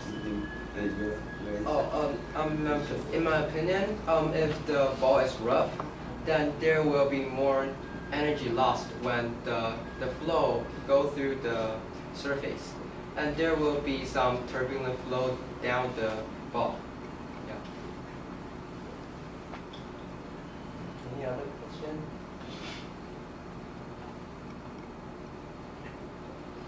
Okay, then I'll have one for the reporter. So I'm only very curious.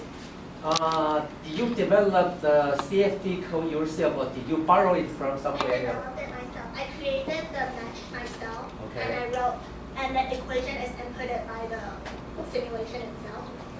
But I developed it myself. And what kind of machine did you work it on? I use it using ANSYS fluid, the speeder version. Any other questions? Okay, thank you very much. Let's begin the marking process.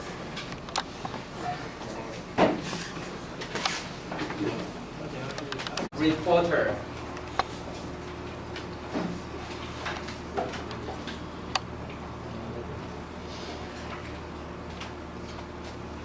Thank you.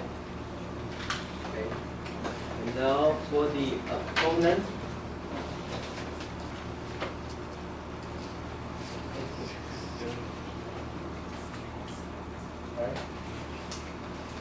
the reviewer, please.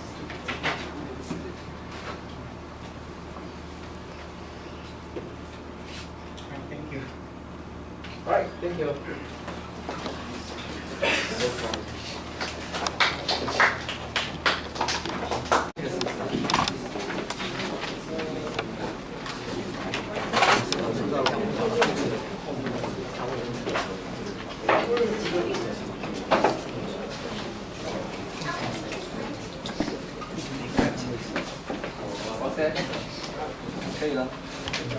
Okay, now let's begin this round.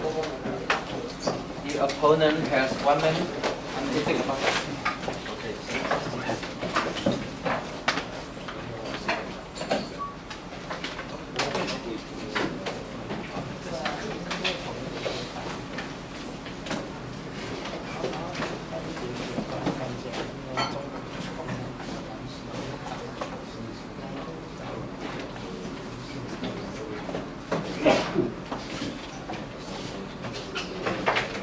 So the opponent would like to challenge question number 16, sinking bubbles. Number 16. It has been rejected. So are there, You have 1 more minute to think about it. so are there any extra questions? All the available problems are on the board. 一次补两个吗？对，一直不良。 So they rejected the 16.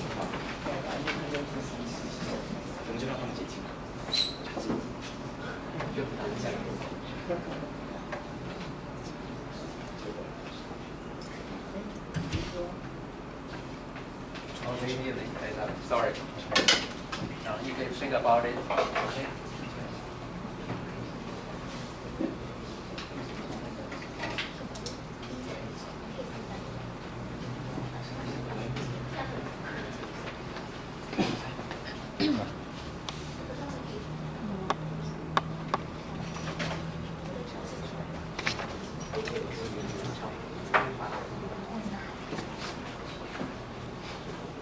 Okay, so the opponent would like to challenge question number 2, aerosol.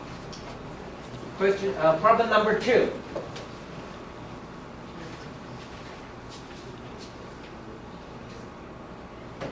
Take your time. You have 1 minute to think about it.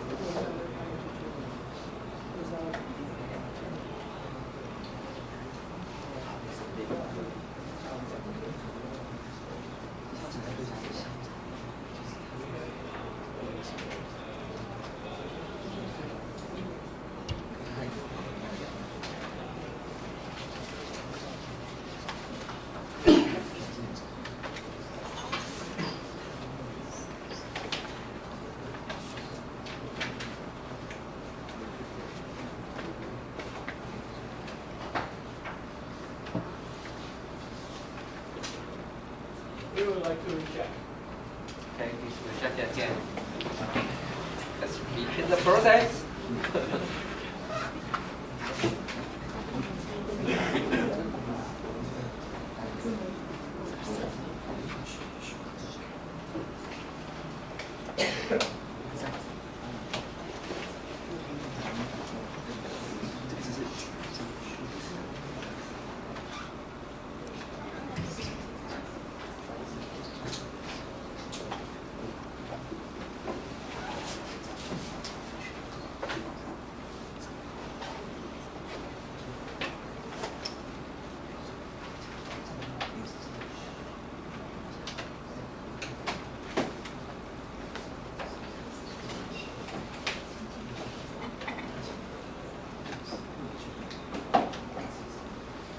I would like to challenge number 11, flash self-sync.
we would like to reject.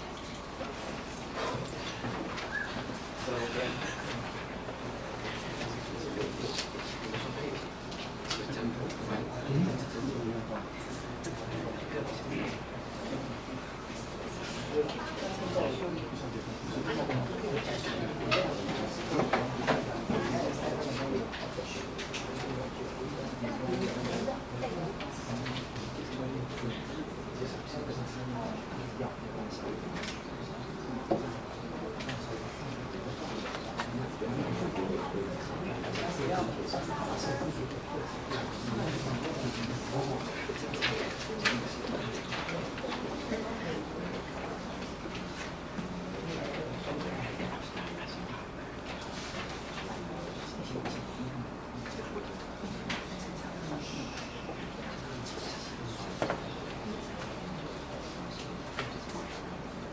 So the opponent would like to challenge problem number 8, Sci-Fi sound.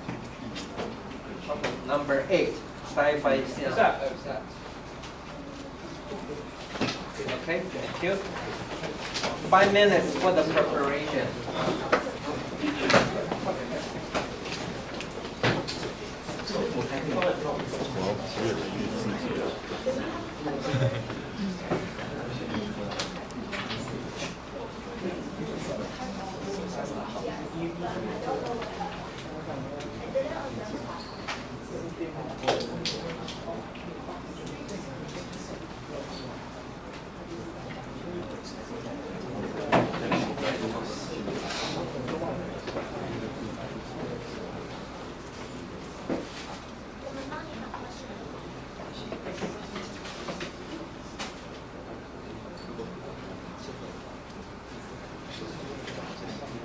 Write down the name of your representative.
Opponent, have you decided on who is going to do the job?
Okay, reporter, you may begin. I'm the reporter from TYPT, and my topic is the Sci-Fi sound.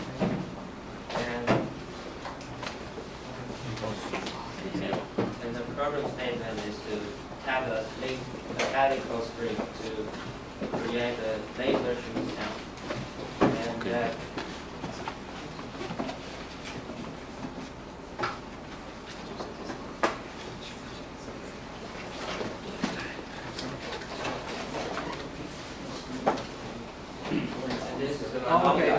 let's pause.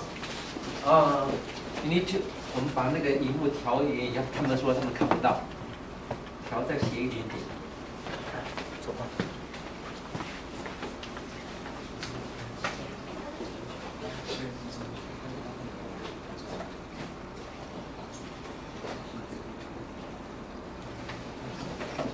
Will that be better? Okay. You can continue. And this is a problem statement, which has a helical string that can make a sound like a laser shoot in a science fiction movie and investigate and explain this phenomenon. And this is my experiment equipment, a spring and a plastic cup, letter ruler, and a cell phone. And this is a spring. And the length is 190 centimeters. And the cup insert the spring, which is at a height of 85 centimeters. And a metal ruler, I use the same displacement to disturb the spring. In this way, I could create a constant force. And a cell phone in front of the cup to record the sound. And this is exactly how I conduct my experiment.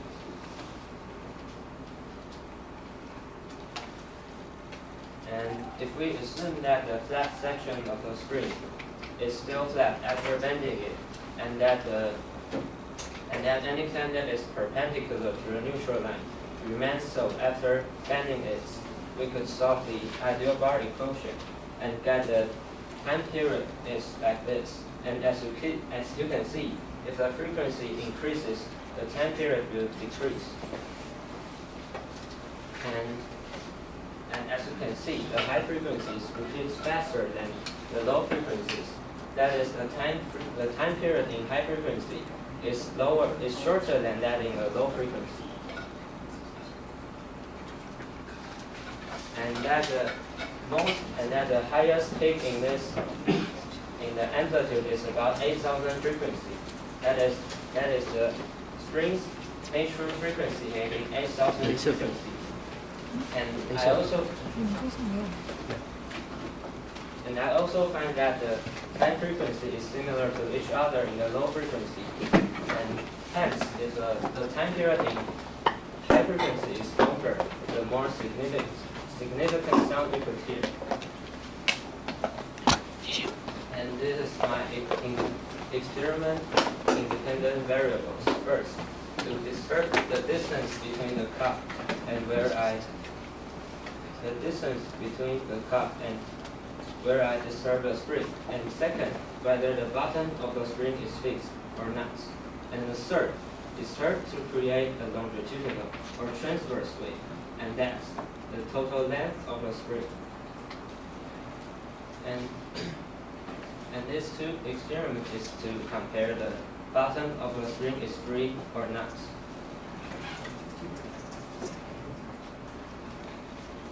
And this is the amplitude of the experiment. And as you can see, the bottom of the spring that is free has a much higher frequency, has a much higher amplitude than that in the bottom that is fixed. And the reason might be that the energy, when the wave propagates to the ground, the energy will impair. And this third experiment is conducted with the bottom of the spring that is free. And I'm going to discuss the distance between where I disturb the spring and where the cup.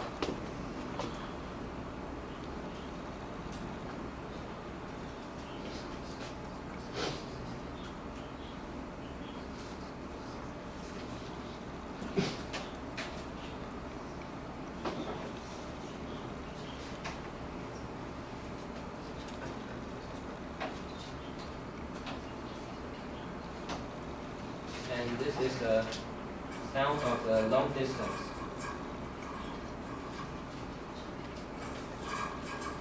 And this is the sound of the middle distance. And that's the sound of a short distance. And as you can see, the time period in the long distance has the longest time period. And the reason might be that the time period has a positive correlation to the distance between where I disturb the spring and where the cup is. And this experiment is conducted with the bottom of a spring that is fixed. And I'm also going to compare the distance between where I disturb the spring and where the cup is. And this is a long distance and the middle distance. And that's the short distance.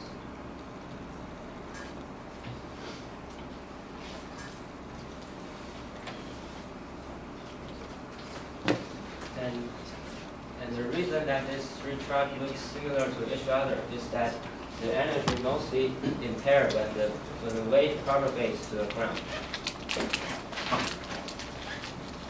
And this is to compare can I disturb the spring to create a longitudinal wave or disturb to create a transverse wave.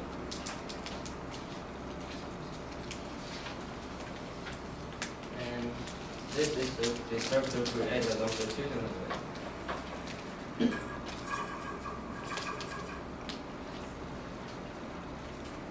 And this is disturbed to create a transverse wave.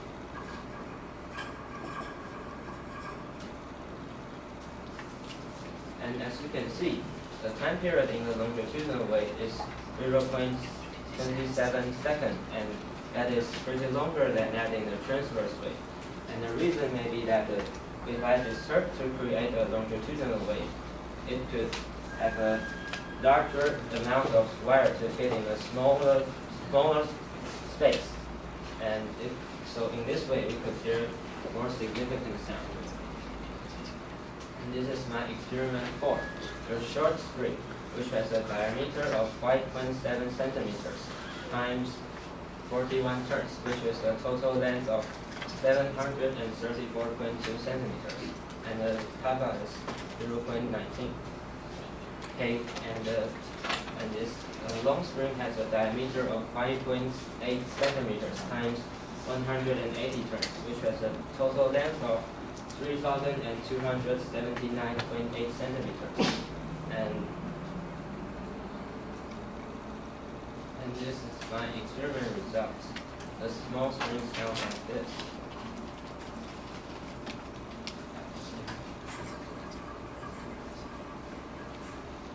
And the long spring sounds like this. And the reason that caused this phenomenon is similar to what I just said that caused to create a longitudinal wave and a transverse wave. And the conclusion may be that if the distance between the cup and where I disturb the spring is larger, the longer the time period would be. And with the bottom of the spring that is free, which the energy will not impair. And if I disturb the spring to create a longitudinal wave, and also, if the spring is longer, the time period will be longer. And I want to add that if the time period is longer, since the time period is too short, if it is too short, we couldn't recognize it. So if the time period is longer, we could hear it more clearly. And this is the reference. Thank you. Okay. Question from the opponent. So I want to enter participant. I'm the opponent of this competition, and first, can you turn to maybe how do you have the helical script actually? This is a metal ruler. Yeah, like can you make a let's do it. This is a ruler. Yeah, there. And another ruler to test the same displacement and the ruler. The same displacement and Okay, so and then can you turn to the page 16? Okay, how do you preserve how do you provide longitudinal weight and transverse weight? What is the difference? This is a spring like this. Yes. And if I disturb a spring like this, it's a longitudinal weight. And Yeah. if I disturb the spring like this, it's a transverse weight. Okay, then we'll leave it to our later discussion. Then can you change to the page 13?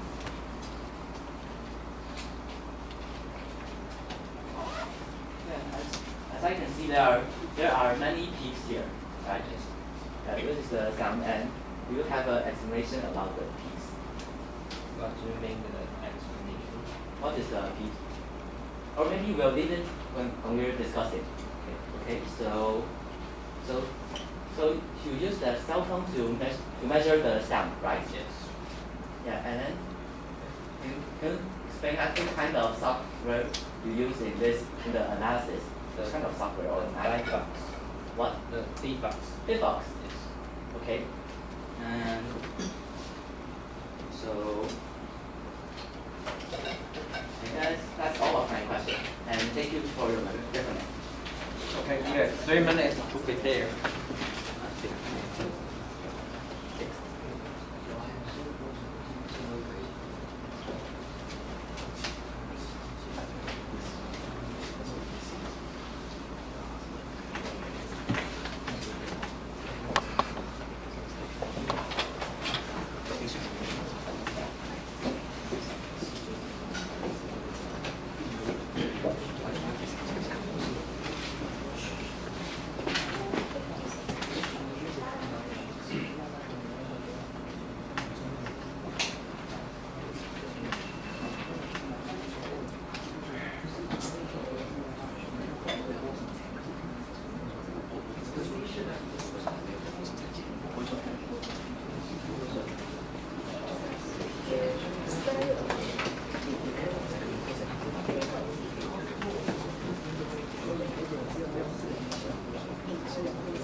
Okay. So, ladies and gentlemen, I'm glad it's my honor to be the opponent of today's competition, and I'm posting the first report for the problem number 8, Sci-Fi sound. And here I will restate the problem statement. That while tapping a helical spring, we can make a sound like a laser shot in a sci-fi movie. And we want to investigate and explain this phenomenon, right? And here I'll have some brief summaries about the reporter's report. First, we have the the theory is unclear in his presentation because he hadn't explained why the Sci-Fi sound will come out. But he has observed the phenomena, and that's good. And also for the experiment setup, he used the slinky and the cup, which may be some other usage, and the parameters that he changed is the length and the tap direction, and also whether the slinky is fixed, and also for the experiment he disturbed the slinky. And here I also talk about some little pros and cons about his presentation. First, he had the integral data with the figure that he showed from the box. Yeah, and he has a clear presentation, but there are some minor errors that he cannot control well in this experiment. Like, is there some other echoes, or are there any other waves or other things that are related to the Sci-Fi sound? Yeah, and he had done a lot of experiments, and I appreciate that. But instead, he has no theories and no explanation. And also, okay, so here are some few discussions that I want to discuss with the reporter. First, will the slinky collide with the floor and the amplifier, which might provide some other sound rather than the Sci-Fi sound? And then where he put the cell phone, like drag inside the cup, or maybe further. And what's the usage of the cup? Why do you need a cup? Why don't just put the cell phone beside the slinky? Yeah, and also the coils are separated evenly, and I'm curious about will this affect the results. Okay, so for the experiment, he has changed the typing of the longitudinal and the transverse. But how can he be sure that it's 100% longitudinal or 100% short?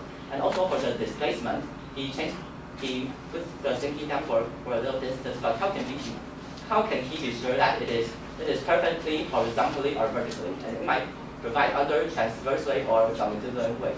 And for another question, is that really important for the Sci-Fi sound?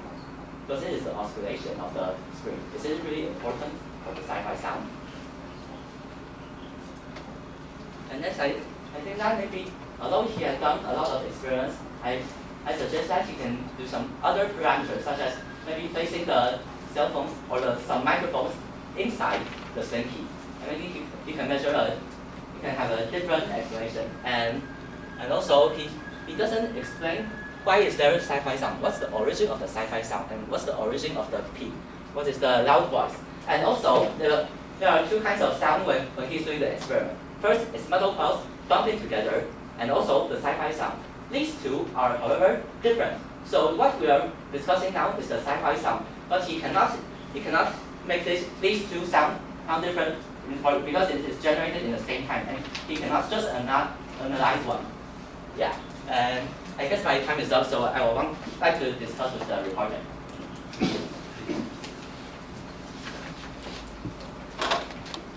So what do you want me to explain first? Okay, hello. So do you know why will there be the Sci-Fi sound, and why the problem statement asks us to use slinky? Yeah. Why is there only a slinky? Who can do it? It's due to clear the Sci-Fi sound like the shoot, and the first sound has a much higher frequency. And as you can see in this chart, the frequency, high frequency time period is lower than that in the low frequency. Yeah, and can you explain why we can hear the high frequency louder and sooner? Do you know why we can hear it more obviously? If you can hear the high frequency faster, is because this. Okay, the so time period is if the frequency increase, the time period will decrease. Okay, so let me ask another question. Can you explain the equation for the Euler Bernoulli string theory? Can you explain a brief introduction? This equation, the ideal bar equation has the two assumptions I just said that, and the spring has at least two assumptions, and we could assume the spring is just a curved ideal bar, and in this way we could get this one. Okay, so maybe we'll change to another question. And can you turn to the spectrogram again? Yeah, so you recorded the sound. And do you know that why is there a lot of sci-fi sound? Why is there a lot of beep? And the peak is the echo. And the echo is what I said that the time period is the first sound and the second, and the first echo and the second echo. Oh, the time period is what I just mentioned. Okay, so do you know why is there the echo? Why? Reflect of the sound. Reflect of the sound? Yes. So do you have the time scale here? Yeah, and do you know what's the meaning of the time gap between the echo? If you said that the echo is the reflect of the sound. So it must have a meaning between the time gap.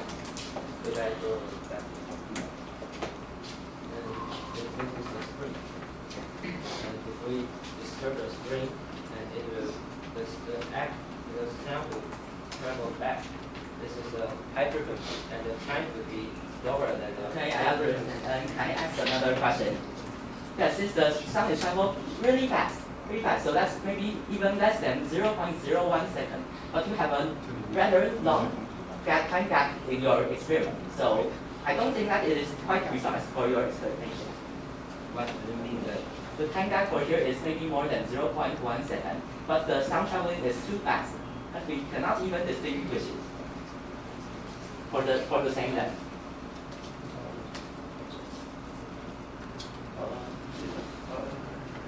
Maybe we have an explanation.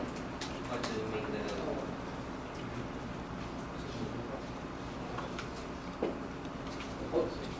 Excuse me. So, okay. So the time gap is relatively long, and yes. And have you observed the oscillate of the slinky downwards? The oscillate of the slinky in the metal plugs for the metal plugs. What do you mean the oscillate? When you have the slinky, it must oscillate, right? Yes. So I guess that maybe you can observe the other parts of the slinky and see how it oscillates, and maybe whether the sound is formed. So the problem asks us to investigate this phenomenon, not the oscillate. But here comes the problem. So can you turn to the spectrogram again? Yeah. So I guess that since the sound is traveling too fast compared to your experiment result, so I guess that it might be the oscillation of the slinkies. Because the slinkies metal pulse will bump into itself and creating a sound. And the sound and I'm not sure if the sci-fi sound is related to this end, but maybe it can provide other sci-fi sound. So I think that it might be the oscillation what you have done. What do you want me to explain? I can't understand. So what's the reason of the sci-fi sound? And why is there only slinky you can do it? Or is there anything else that we can provide sci-fi sound? The reason is that the time period difference from the high frequency and the low frequency. For the high frequency, for the different peaks, which is the yellow lines. The green lines. Yeah. Or also the green. Yes. Do you know the meaning about it? The time gap? Yes. Yes, then what is this? The echo. The echo. But as I mentioned, the echo will go too fast. Maybe we can change to another. Maybe we can change to another discussion. Okay. So why do you think the high frequency we can hear the high frequency first than the low frequencies? Why do you think? It's just the result of this equation. Okay, so but can you say the physics meaning? Yes. Or maybe let me ask another question. Do you think that the sci-fi sound is related to the oscillation of the slinky? Yes. Yes, and why?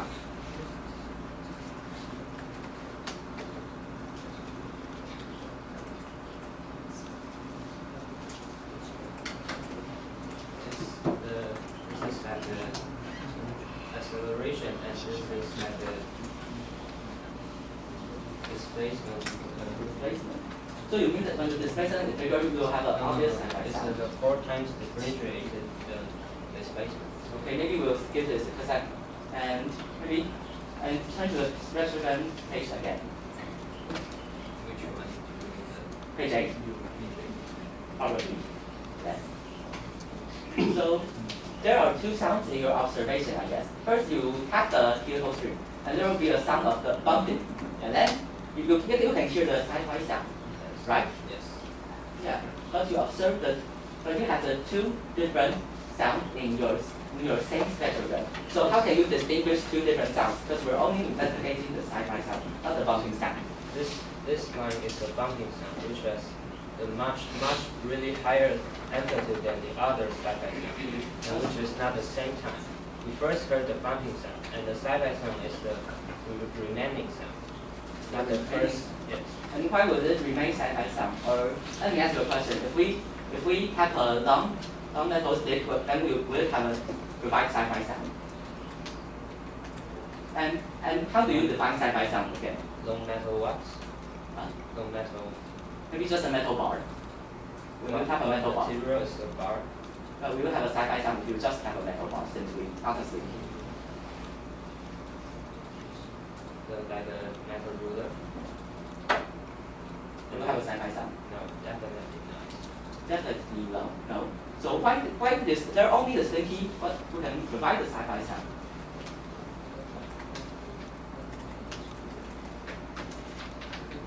Or maybe to discuss this problem better, can you define the Sci-Fi sound first? What is Sci-Fi sound? Sci-Fi sound is at the high frequency.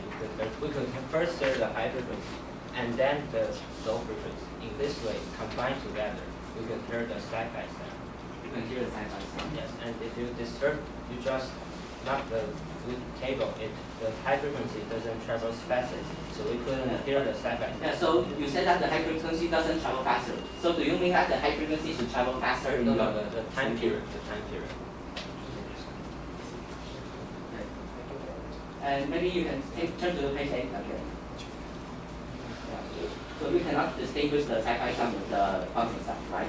The bumping sound is this one. Okay. The really much higher amplitude than the other remaining sound. Okay, so do you have the theory compared to your experience result? Do you have the simulation or the fitting line?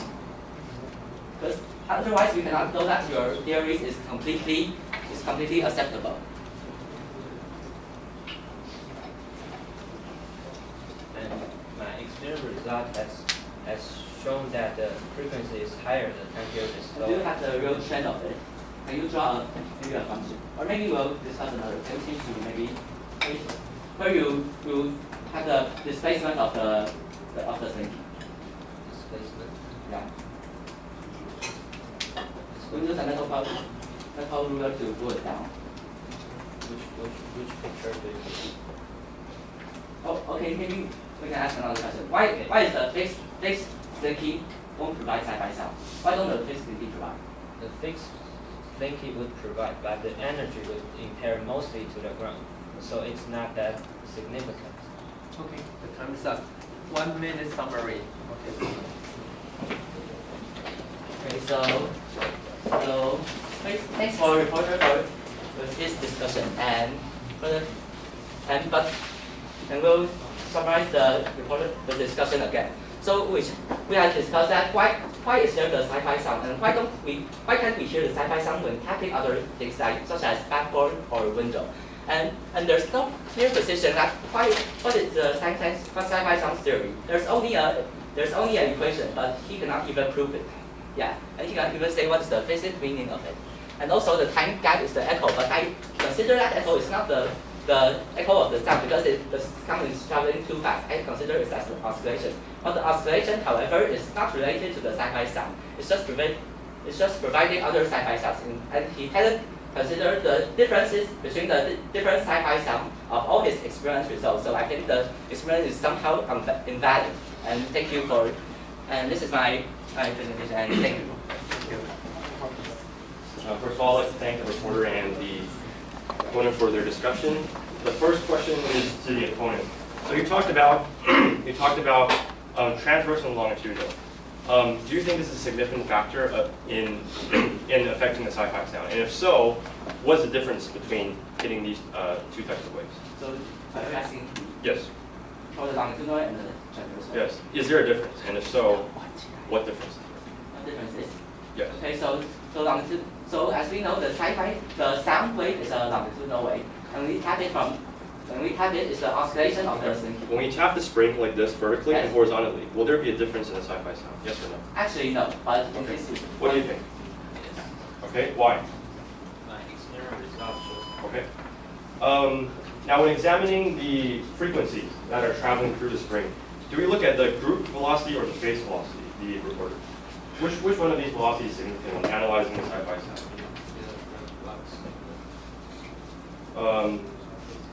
Would the opponent like to answer that question? so the group velocity and the phase velocity you're discussing is it the oscillation or the wave transferring of the slinky or the sound The wave wave? transferring of the slinky. I think it's not the main point because the main point is the sound wave traveling in the metal parts of the slinky. And for the recorder, you mentioned that you tapped the spring using the metal bar. How did you ensure that you tap it with a constant force so that you control that variable? because I gave the metal ruler the same displacement and it could provide the same force. Okay. To the opponent, you mentioned that you questioned the recorder on what is the significance of the time delay, but you did not provide an answer yourself. So what do you think are the parameters that affect the time delay between the curves? The time delay of the curve. Yes. First, I think the time delay must have a velocity difference. So with the velocity difference, you can have a time gap. Yeah. So first, the material must affect the result, and also the unfold length, which is the length when we put the string in the straight, and we can hear the sound traveling for a different distance, and also. Okay. Thank you very much. Now, if we keep the same number of coils on the string and stretch it out, do you think the Sci-Fi sound would change to the recorder? Yes. And why? Keeping the number of coils the same of the spring, if we stretch it out, will the Sci-Fi sound change? The K of the spring will change. Okay, and the opponent? When you stretch the Sci-Fi sound. You stretch the string out, you keep the number of coils the same. Will the sound change? We keep the number of coils the same. Yes. First, we will have a same dispersion of the velocity. But if your hand influences it, then you won't have a Sci-Fi sound because you already influence its vibration. Okay, thank you. And to the reporter, how do you think you maximize this Sci-Fi sound? So what parameters would you change, and how would you change them to ensure that they're very clear? Sorry. Thank you. Yes, 2 minutes to prepare.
Please begin.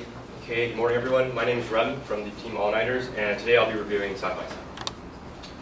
So first, let's review the problem statement. Tapping a helical spring can make it sound like a laser shot in a science fiction movie, and we're supposed to explain the relevant parameters that affect the sound produced. The reporter's main points. First, his theory is based on the ideal bar equation, and he claims that solving it yields an inverse square relationship between frequency and time.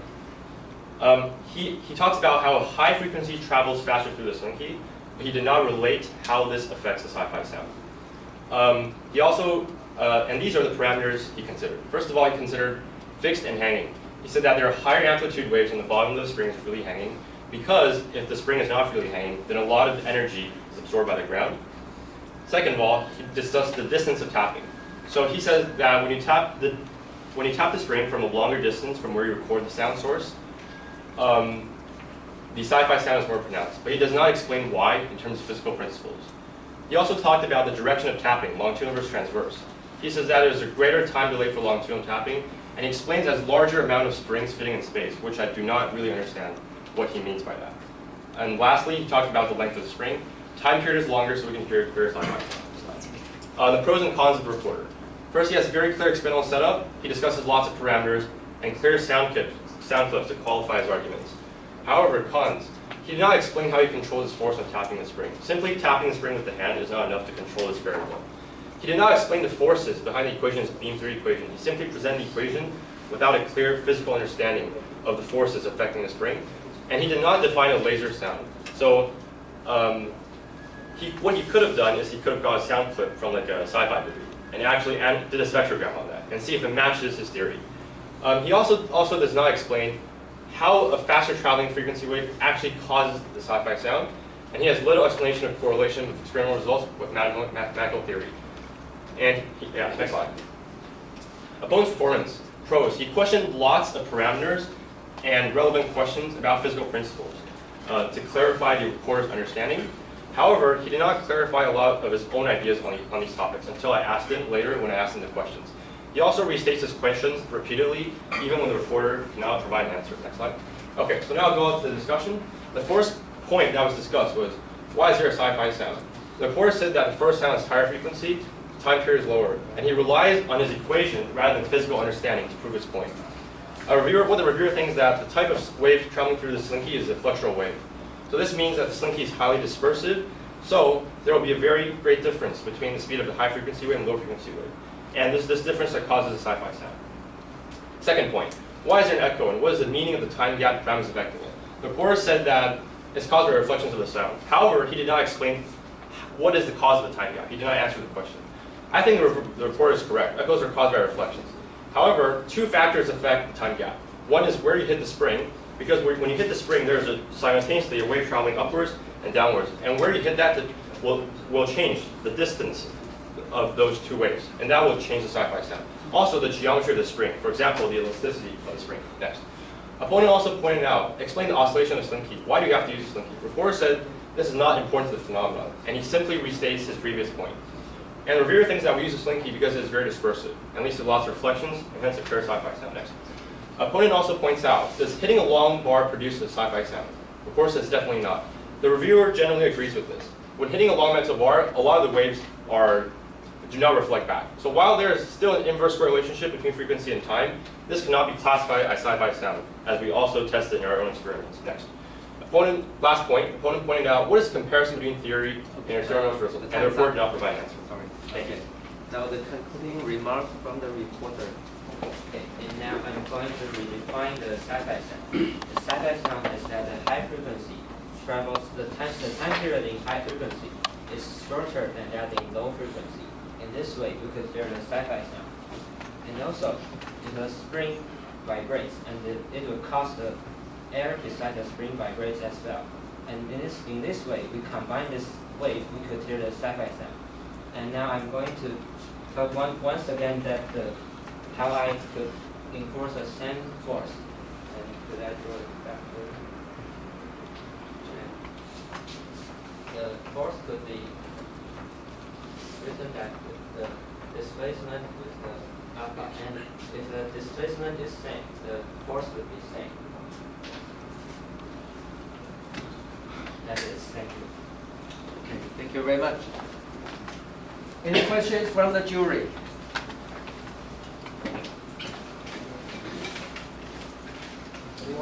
Yes, please. So according to the experiments, how can you define the time periods? You say you measure a lot of experiments, right? So how can you define the time periods? I Yeah, because I saw a lot of the peak, I saw a picture in here. Or you just pick out, for example, just pick out in this way, and they say you tap here, that's 0.1, 0.12 seconds. Actually, there is a time period as well, and here is a time period. Yeah, so how can you measure this one? You measure all the picture or and do the average, or just pick out this area should be the time period. And use a proportional scale to measure this. And you do an average. Average. Average. Yes. You do average.